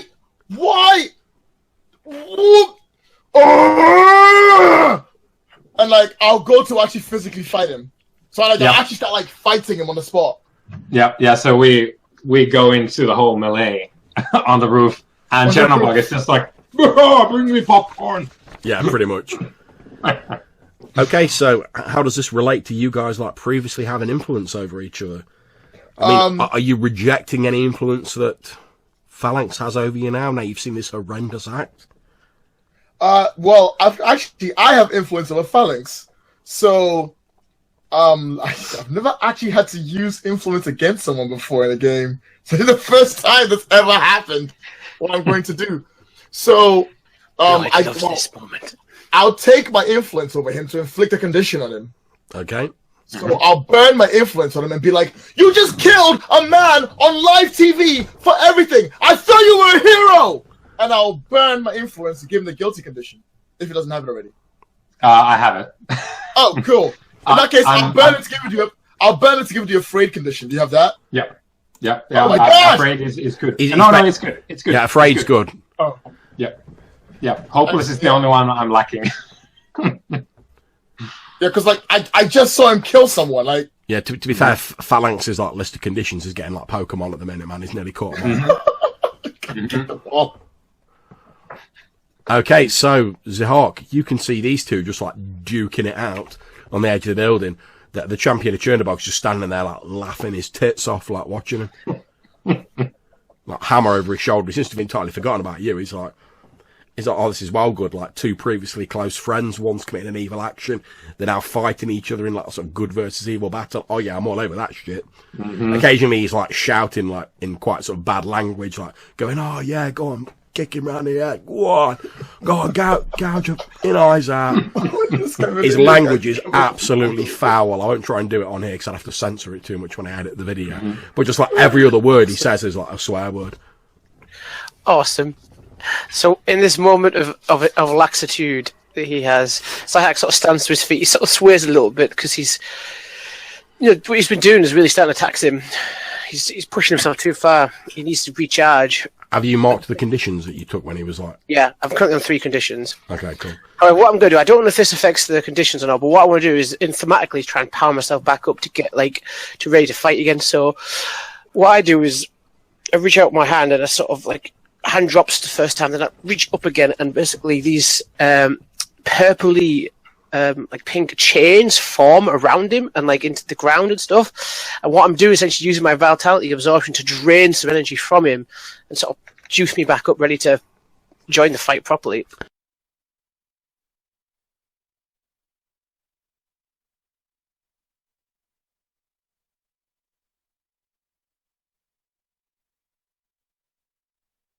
That sounds like you're unleashing your powers to me. Yeah, unfortunately I do get a minus at the moment. So that's freak, isn't it? Yes. So that's 6, 7, minus 2, 5. Okay, gain a doom point.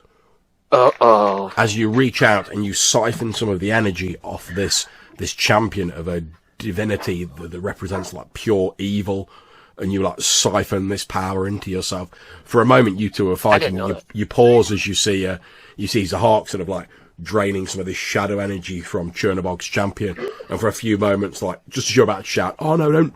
like the energy goes into him, and his eyes go like black for a few moments. Then he's like blinking his eyes, and they clear. But you feel like almost as though like a cold has like settled into you somewhere deep in your being, Zihark. And you feel your doom sort of moving ever closer to you. Tick-tock, tick-tock. Ooh, that was colder than that milkshake. Ooh. Chernobog stops laughing, turns to look at you, Zihark, and then he like takes a great leap towards you, swinging this hammer at you as he senses that you're stealing his power.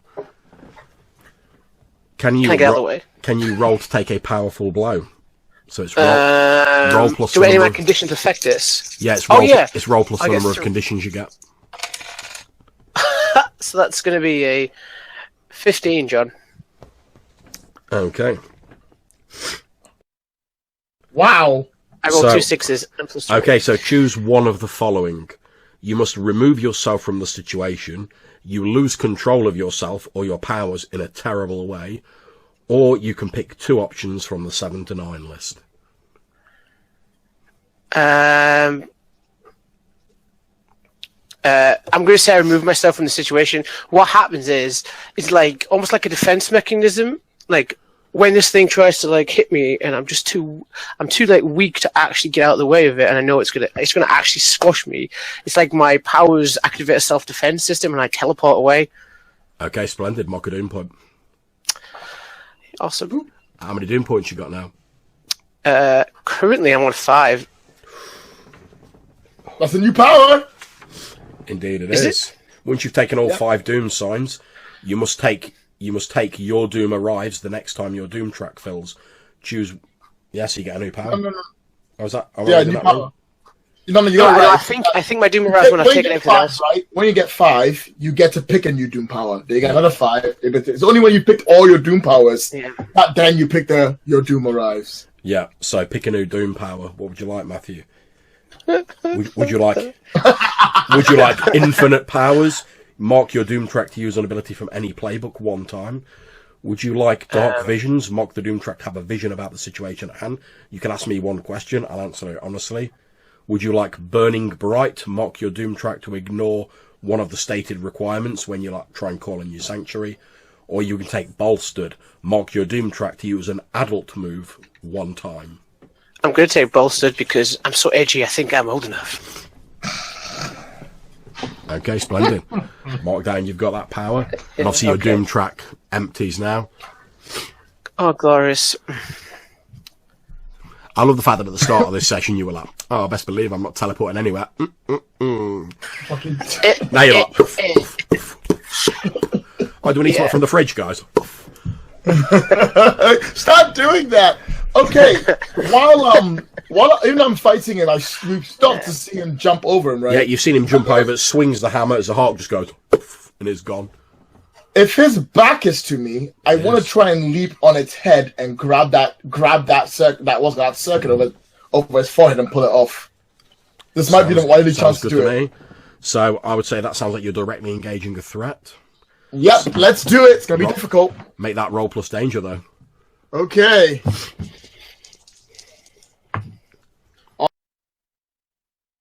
All right. 5, 6, 7, 8, minus 1, 7. Okay, so you can pick 1 from the list. I'm assuming it's going to be take something from them. Yeah. Okay, so you pull this circlet off the champion of Chernobog's head. Instantly, the shadows that I'm making him up just seem to like dissipate, and this Eastern European looking guy wearing like overalls just like falls to the ground like unconscious. The hammer and the blood all dissipate until it's basically you and Phalanx stood on top of the tower. You don't even know where Zihark is, with this unconscious like factory worker effectively lying at your feet. So I'm like, okay. And then I turn towards Phalanx. Okay. Zihark turns towards you, Phalanx. Do you mean Augur? Yeah, Augur. Augur, that's what I meant. You know what I mean. Yep. I guess there's like we stare at each other for a while. There's probably a cinematic close-up of your eyes, like on the same screen, like narrowing. Yeah. And I think I break the silence and go, like, are we still fighting? This isn't over. No, it isn't. It's not over before we have the whole set of the armor. This is gonna keep happening until we do.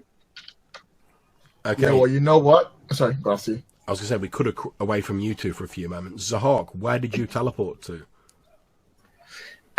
It obviously would be my sanctuary. That would be the place I'd probably gone. So not intentionally. So you've effectively teleported to like the basement of the building there on top. Is that correct? Okay, splendid. So I didn't really do it consciously though. It was something that just happened, triggered. Like so, it's just that's it. It wasn't your destiny to die there. Your doom lies elsewhere. So you're gone, and you appear in your sanctuary underneath the clock tower. Describe what it's your got like this sanctuary silvery looks like. steam just rolling off me at the time, and I'm just kind of like on the floor, just like what happened. Describe what your sanctuary looks like. So I'm in like a circular room, and it's the room where the blade originally was. Mm-hmm. The Halycon blade, if you remember. Yep. The plinth's still there, like where the inlet for it to go in is still there, and his hand is sort of like on that plinth at the moment. Apart from that, it kind of goes out like at the say at the 10 o'clock and the 2 o'clock, and imagine on a clock face points. They're like there's like a tunnels that go off into another collection of square rooms, which is where my mentor lives, and where there's like a library, and a kind of like a meditation chamber where I go when I'm trying to be less edgy.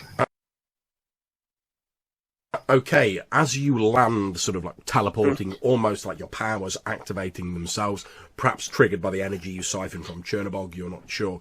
As you appear, it's strange for a few moments. You almost see like two versions of events. Very similar, but slightly different. Yeah. You watch, as in one version, the version which you're inhabiting, you try and siphon some power from Chernobog.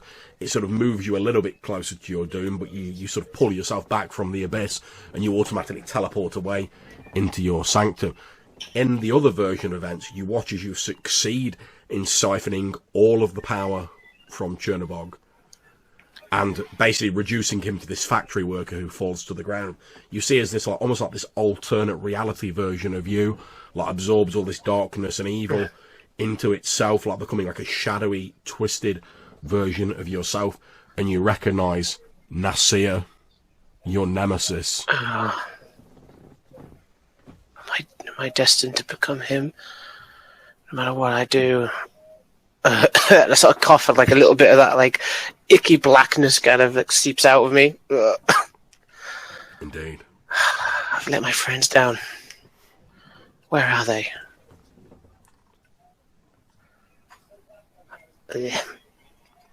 Okay. So what are you doing then? You compose yourself, Zihark? Am I effectively out of the fight then completely for now? Well, the fight's over anyway, so we're out of combat rounds. Right. I'll try and get some there's like a wellspring here somewhere, and I'll try and get some water and just kind of recover for a few minutes. Absolutely fine. I've overextended myself far too much. It's the effect Lisa has on me. You know, I've been taught I should conserve my energy, I should focus.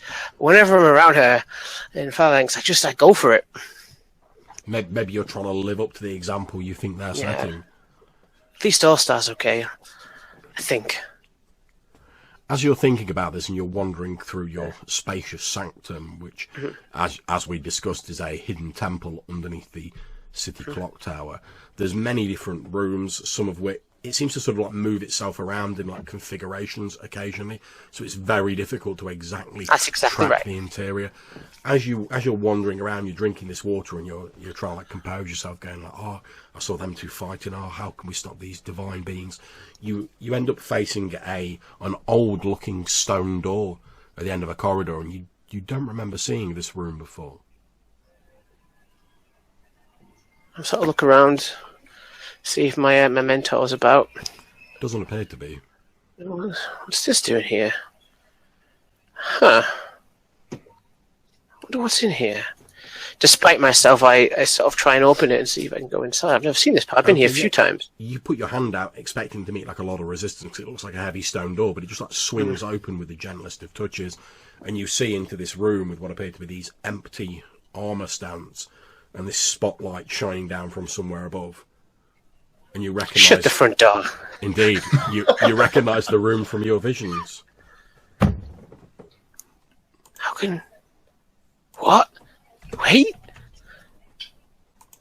Does this mean that me and Phalanx are connected and more than just bros?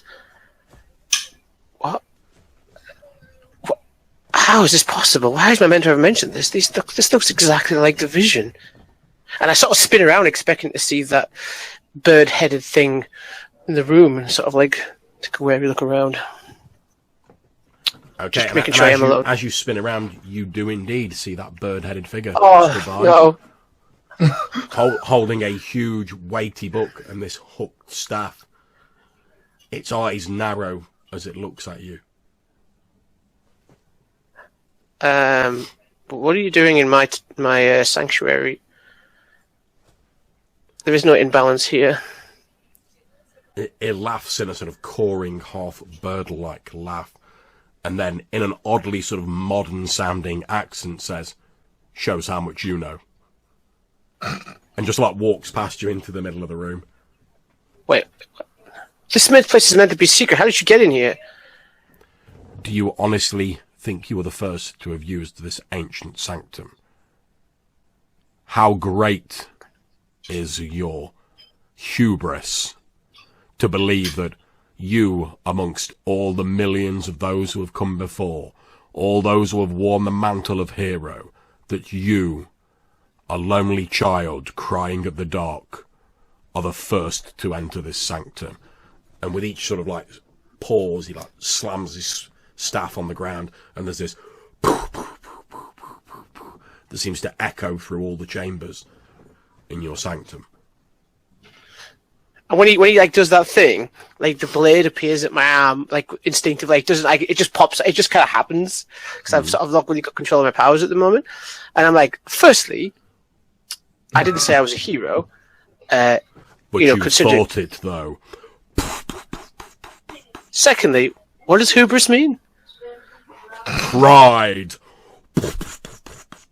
Oh. Okay, I'm going to cut away from you as you go. Oh. To Phalanx and yourself, Orga, up on top of the clock tower. As you're like pondering what to do, and you're like, this isn't over, you suddenly feel this. There's this like vibration runs through the clock tower. It's not like collapsing it or anything, but it's a very distinct vibration you can feel. Then over the course of the next few minutes, there's more like. What the hell is that? You look around like as though you expect like another ice giant to be like romper stomping its way towards you, but everything else looks calm. It's just the clock tower that's like vibrating. Can I tell where the vibrations are coming from? Oh, I think you'd have to assess the situation for me. I shall do that. I'm very good at this, except when I roll a 7. That still means you get. That still means you get one question. One question. I was hoping for 2, at least. My question will be. How can I best end this rumbling quickly? Okay, you can sense that the rumbling is coming from underneath the clock tower. Perhaps there's like a cellar down there or something where something's going on. So your best bet at the moment with the information you have would be to get down there, find out what's causing it, and then you can reassess the situation. Fair dues. I'll look at Phalanx in the air, like look him directly in the eye. As somebody said, this isn't over, and I'll turn around and leap off the building and then start sliding down the side to the bottom. That's absolutely fine. So Phalanx, Orga's like sliding down the side of the building. What about yourself? Because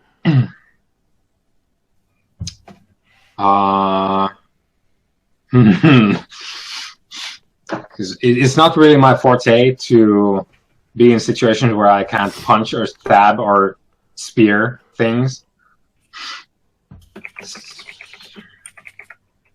I guess I'm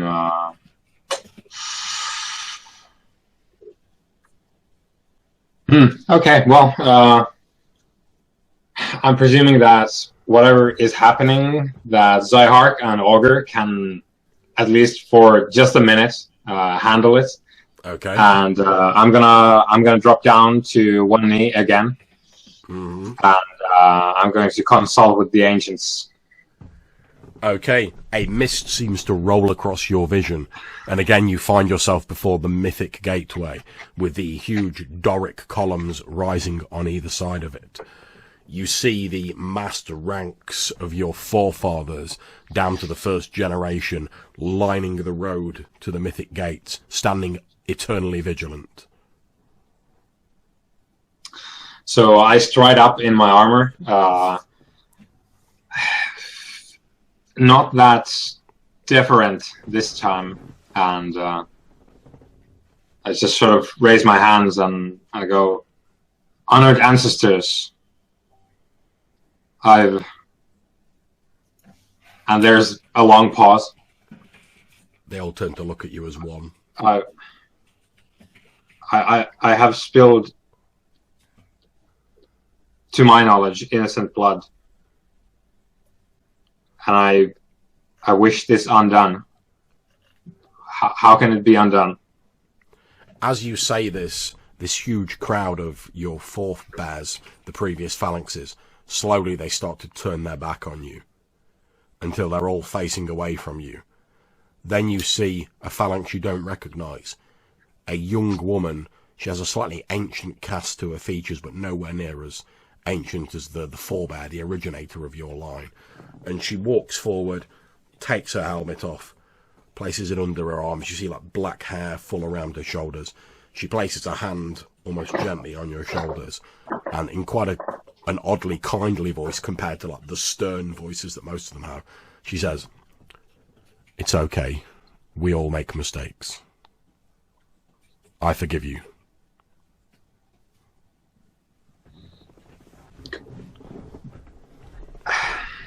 She continues, saying, "We cannot change what has already been done. We can only learn from it and try and do better the next time." We serve at the pleasure of gods. How can it be so that this cannot be undone? Even the gods are limited in what they can do in the mortal world. Sit, youngest of the phalanx line, and I will tell you my story. You sit down next to her, and as she sort of sits down again, she's got the helmet on the ground next to her. She says, "Long ago, the greatest of the gods decided that they could no longer directly interfere with the world, lest they risk destroying it. Each of them decided that the armor worn by their chosen champions would no longer be present in the mortal world." And then she lowers her head as though half ashamed. "But I was young at the time. I had only recently become the Phalanx.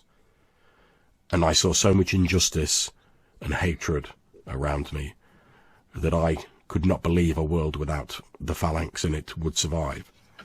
So in the dead of night, I stole the armor away. I regretted it afterwards, but there was nothing that could be done. Ever since then, the line of Phalanx has strove to excel, to erase the mistake that I made so long ago."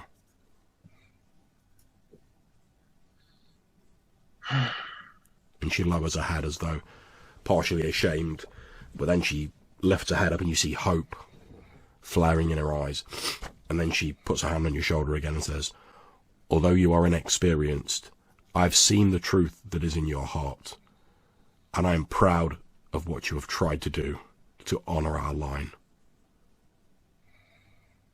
Yeah, and there's probably in the real world as well as in like the Phalanx world, there's underneath my like golden like full-on face mask helmet, there's like tears dropping from my chin as I listen to this, and just sort of like, yep, okay. You And blink your eyes to try and get rid of tears, and as you sort of like blink them away, you can see like the vision is starting to fade. Yeah. Okay, and I am reinvigorated by this. And I come back to the real world with a plan for how to deal with this unfortunate death that I caused. But for now, I'm gonna go and find my mates. Okay, so you start making your way down the tower. Meanwhile, Orga, you've surfed like it ain't no thing down to the bottom of that tower. Now you're near the ground, you can definitely feel those like rumblings are coming from like some chambers below ground. All right, I'm gonna go in and see if I can find an entranceway. Okay, you walk in and you can see there's like a sort of like a tour guide stood in there, and he's sort of like holding on to like two of the pillars as he's like rocking about with these.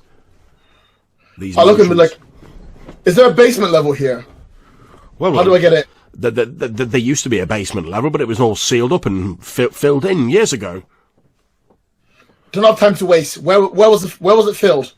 He says through the back room there, but like I said, the whole thing was filled with earth and rubble. I'm gonna rush past him and go inside to check it out. Okay, you rush into a back room and it looks like it's just been turned into a small office, and you can see there's basically what appears to be an archway in the door, but it's all like entirely been bricked up in the opposite wall. Okay, so I have impossible fighting skills. I'm gonna put my hand on the door, on the wall. I'm gonna take a deep breath. I'm gonna channel my chi or whatever I need to. I'm gonna be like, yeah, and I'm gonna like fucking palm slap it and hopefully break it apart. Sounds like an unleash your powers to me. Good news, I'm on a 7. I'll take that. That's absolutely fine. So I'm presuming you're going to rely on me to tell you how this effect is unstable or temporary? No, I'm happy to take a condition because I want to be angry.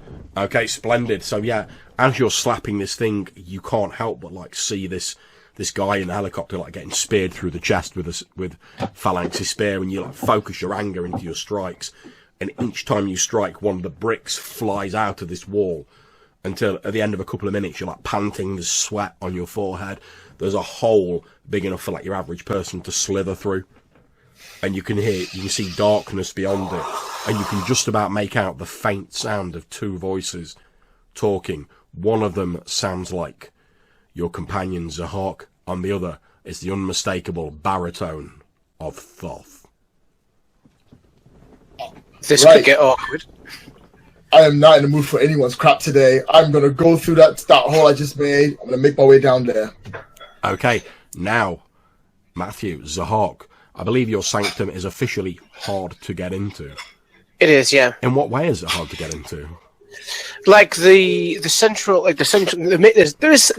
two entrances. There's the teleportation entrance, which is I used, and there's the actual doorway, which is like a circular thing, which you have to basically press these symbols in the right order to get it to open.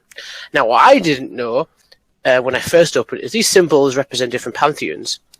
Now, nice. And I just did it just an instinct. I just did it. So he's going to come to this door, and it's basically each of them. It's like a circle door. You've got like a little border, then these different symbols dotted around in the center. Each of them are of a different type of metal.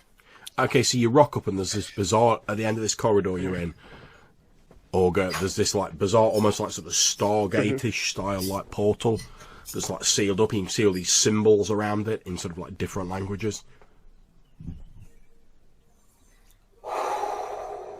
All right. So, one of my other abilities is that I have incredible detective skills. Indeed you do. So I'm going to stop, and then I'm going to sort of look at the whole thing, and then close my eyes.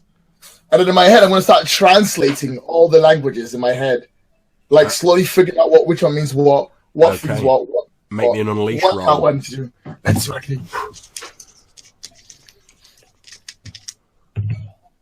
Okay, that's an 8. I need more freak.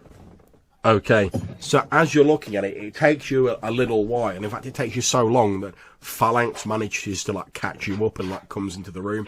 So Phalanx, you can see Orga like pondering all these symbols as you head in. You obviously like you've bustled in there, you've seen the tour guide and said, "Oh, have you seen this like small girl?" And he's like, "Oh yeah, she went through there." And you can see Orga pondering these symbols. As he walks in, Orga, you think you've got it just about worked out. You can see that you're supposed to effectively put in like a number of these symbols, like a code. You think that if you type in 5 symbols from like a specific pantheon, it will take you somewhere connected with that pantheon. However, if you type in 1 symbol from each of the 5 pantheons represented here, it'll like take you to a central nexus point. Where I need to go. I have no real clue as to what I need to do with it. But I do know that I need to push each one. So I'm like, I can hear Phalanx behind me. I don't want to speak to him. So I open my eyes and I look the whole thing up. And I figure, well, if I go to the center, I can get to anyone else. So I'm going to try and do the center one. Okay, as you press each of these symbols, there's a psh, psh, and they light up. As you press the final one, this almost like this iris-like device, like Stargate style, opens up, and you can see beyond it into this chamber with these armor racks, a single light shining down. You can see Thoth with his book under his arm, stood in the center of the room, and you can see just a short distance ahead of you, Zihark stood in there talking to Thoth. Behind you, Zihark, you hear the psh of the door opening. You look round, you see your friend Orga with Phalanx stood behind her. I immediately take on a defensive posture with my blade sort of coming up to where my eyes are, and then I realise it's them and I sort of lower it. Lisa? Stamos? What are you doing here? Are you okay? And I sort of look at Thoth and be like, this isn't what it looks like. As you say that, Thoth actually smiles. He turns his book around to face you, and as you watch, you can see writings like appearing in it, and the last sentence to appear is Thoth turns his book around to face you, and writing is beginning to appear in it. And as you look at it, you can see like everything you've said and like done for like the last 5 minutes since you entered Thoth's presence is written in this book, and it's still writing itself. You see like the next thing appears and it says Thoth smiles smugly and closes his book. Then Thoth smiles smugly and closes his book. This guy. This fucking guy. I'm gonna step into the room and I'm gonna look over at Thoth. I'm gonna look over at Zihark. Not quite sure if he's also decided to go evil randomly. I'm gonna throw the circlet on the floor and be like, explain. Thoth again bangs his staff on the ground, and you feel this tremor, this echo through all the chambers, and he says, I am Thoth. I preserve the balance. An agreement that was once made was sundered, and I act only to preserve the balance. Yeah, balance. Sorry, after you go on. So Zihark assumes what you mean when you throw that down there, that why did I disappear from the fight? And I'm like, I needed to recharge. The thing terrified me. I thought it was something else. I had to get away. I'm really sorry I left. I just needed to get away. Let's deal with it later. Thoth reaches out his staff and just touches it lightly to the circlet you've thrown on the ground in front of him. The circlet glows brightly for a second and then disappears. A second later, you notice these symbols on his staff glowing, and Zihark, you recognise the symbols as being like depictions of all of the armour you saw in the chamber previously in your vision. And suddenly like, there's a shine and this circlet symbol appears on it, as though he's absorbed it back into the staff.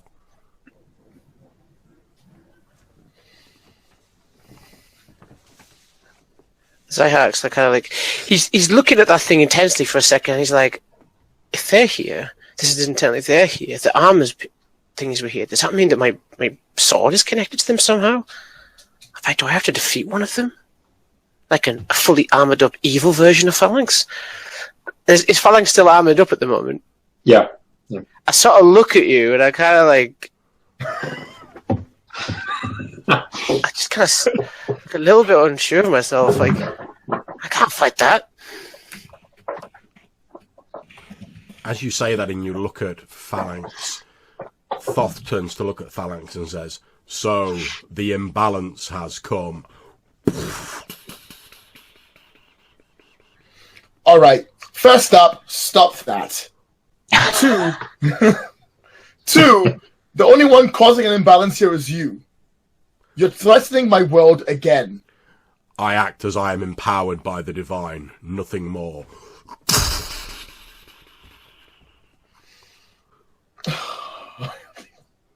I look to my side and I think, okay, can I actually punch a god? I mean, is this a good idea? Like, What could possibly go wrong? like in my head, I'm like, But what you know is in that book, it goes in brackets. Lisa thinks about punching a gun. In fact, as you're thinking that, you do notice that Thoth glances down at his book and he just smiles. and just sort of nods slightly and then looks back at you. I'm going to step towards Thoth and I'm going to go, your imbalance is being done wrong. What you are doing is endangering the people of this world. Balance or no balance, if you don't stop, Thoth, I will stop you. And in my head, I'm like, how the hell am I going to do that? I don't know yet. Still sort of like looking down at his book, Thoth steps towards you, and at the very second you think, oh, how the hell am I going to do this? He looks up, but he appears to be like looking past you, and he says, you have it within your power to end the imbalance, then I would not be required. What do you mean? He doesn't appear to be looking at you. He's like looking over your shoulder. I turn around, I see Phalanx. I take it. Yep. I hold up the Norse bracer to Thoth. With he can read it in his book. Like the question in my head is, do you mean this? Is this what you want? You see, he like glances down at the book and then smiles as though he's reading your thoughts, literally reading your thoughts. Mm-hmm. And then he looks at you and says, that is good for a start. And he holds out his staff, touches the Nordic bracer, and it disappears, becoming a symbol on his staff. If you're going to do that to my friend, we're going to have problem stuff. I'm trying to sound hard, but I hold up. but Yeah, I guess I hold up this my is my hand. house. This is my home. You don't go obliterating my friends in my house. As you say, this is my home, like his face snaps around on this like elongated neck to look at you, and for a moment it's like literal fires like blazing in his eyes, and he says, your home? Yeah, it's part of me, and I just sort of hold up the blade still, like. We're so outclassed. And if you could avoid the doom that races towards you on black wings even now, would you give up the power of your blade to save your life and those of others? There's no need to get personal. Would you? And this time, as his voice raises, like that, your surroundings seem to like shake. And I try to like puff myself up. When I'm looking at my friends, I'm like, no, I would stand with my friends and we'd face it together. But inside my head, I'm like, I don't know. He turns the book round to face you, and then it says, like, no, we would fight and stand together, said Zihark. Then it says, I'm not really sure, though. He's such a drama queen, this thought- guy. He They're in the pot. He holds it up to you then, like, with a flick of his hand, like, shuts the book and holds it close to his chest again, and says, even if you knew that it would mean the death of yourself and those you care for, again, I ask, how great is your hubris and pride that you place the power of a single blade against the lives of those you love and those you have yet to meet? I want to step between like Zihark and Thoth. Yeah, that's fine. You know, as you do that, he actually like smiles a little and like nods his head. And I sort of like, well, in his book, he would be able to read all about what's going on.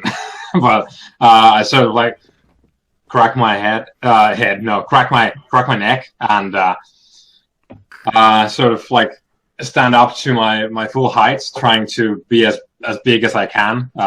How tall are we talking? Like, is he like massive, godlike, or? Thoth's like 7 foot tall. Yeah. Okay. So I'm yeah, I'm up to like his chest. However, he is quite thin. I mean, you're sort of like 6 foot tall or whatever, but you're like built like Arnie's like bigger brother. Whereas he looks quite muscly, but it's more sort of sinewy and sort of ropey and thin, rather than sort of like being a beefcake. He's like a swimmer.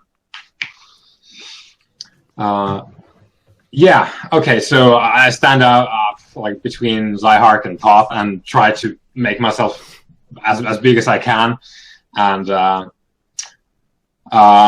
there's like you guys would know that there's a voice that I can do that sort of like emulates what Thoth is doing when he gets like, "Do you want to fuck with gods?" And there's the thing that Phalanx does that's sort of similar. That like he gets like this weird like voice modulation going on when he's like, "Stand down! You have 3 seconds to comply." And I sort of like turn that on, and I sort of like try to talk to Thoth as if I was on a level playing field with him. Okay, And, what do you say to him? I go, oh, great Thoth. Whatever. Whatever. Whatevs, Thoth. Great Thoth. Whatever doom comes to my friend here, I will be at his side. But before that, there is the issue of imbalance that you have brought forward. And I was not raised stupid, so I imagine that is me. You mean... You know this? what it is that I require. I bang on the like breastplate, and I go, I believe I understand what you desire, what the balance apparently desires, and I am not fool enough to think that I can stop you. But, great Thoth, hear this. I shall forever relinquish this, whatever this is, the legacy of Phalanx. If that restores the balance. He reaches out his staff towards you and then says, "Then take my staff." Before I do this, great Thoth, I have but one thing to ask. Then ask. And it is in service of balance. You know, his eyes open and he looks a bit more interested when you say it that way. He's like, yes? Great evils have been done in this city these past couple of days. And I would wish to balance the scales. So I would offer the armor to your caretaking and do what I can afterwards without it. If you would but open the gates to Duat, the underworld, and allowed me to rescue a soul that has gone there unjustly. And if your terms are that I give up the armor before I descend to the underworld, then so be it. He smiles at you and says, "Your request is an honourable and just one. It does you favour, Phalanx. Now, take my staff." You can do that. I guess he's a god. Don't ask questions. Yeah, so I guess he's sort of like, his staff is there, so I, like, touch it. Okay, as you touch the staff, your armour explodes into a million floating motes of golden light and is absorbed into his staff. He bangs the staff on the ground again. There's this... He looks at you, smiles, and in a much less booming, kindlier voice says, "The one you seek has been returned unharmed and is awakening outside. Your actions do you credit, although you are no longer of the Phalanx line. Do not believe that destiny has finished with you yet." And so saying, Thoth like flips like about 15 pages forward in his book. and just holds it open to you, Phalanx. Mm-hmm. Mm-hmm. Or I suppose I should call you Darian now. Ex-Phalanx. Phalanx. As you look down at the book, you see it said, Darian paused on the edge of the building. He thought about when he believed that he was done as a superhero, and that all these days were long behind him. Then, with a smile on his face, he pushed off from the roof and soared into the sky, his stars and stripes cape flapping behind him, and sailed through the blueness.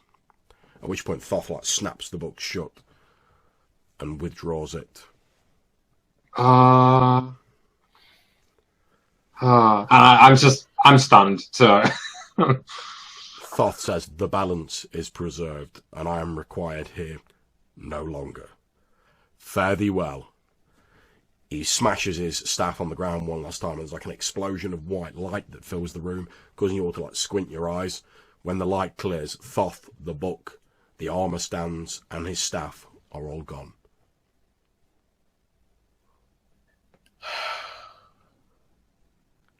Did he just bring a guy back from the dead? Wait, did you plan that whole thing? Darian? I'm not as smart as Thoth, so not the whole thing, but a part of it.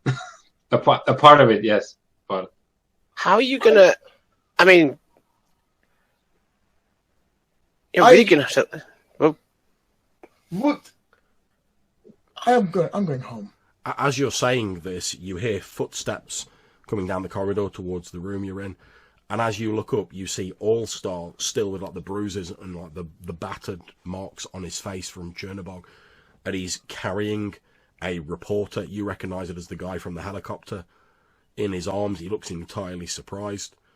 Obviously, he sees you guys, recognises you, and he says, "I don't understand it. What happened? I was knocked unconscious, and then as I was losing consciousness, I could have sworn I saw this man get struck through the chest with a spear, but when I awoke, he was fine."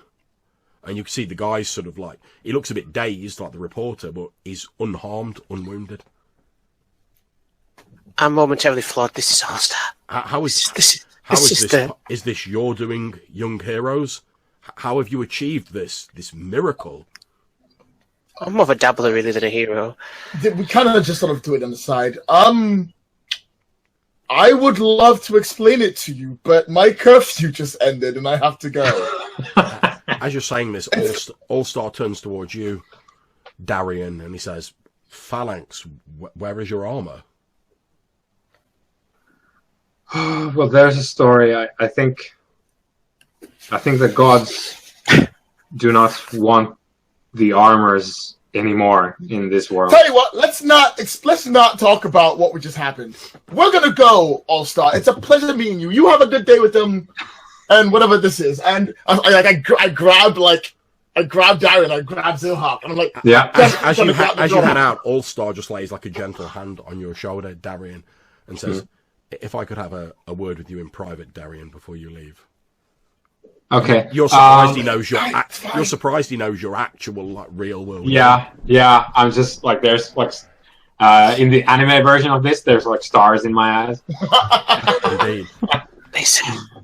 As he leans closer, and you see. That's on first name terms of Darian. He leans closer to you, talking to you in a low but a voice that resounds with authority, goodness, and peace. You see the wisdom of the ages reflected in his eyes.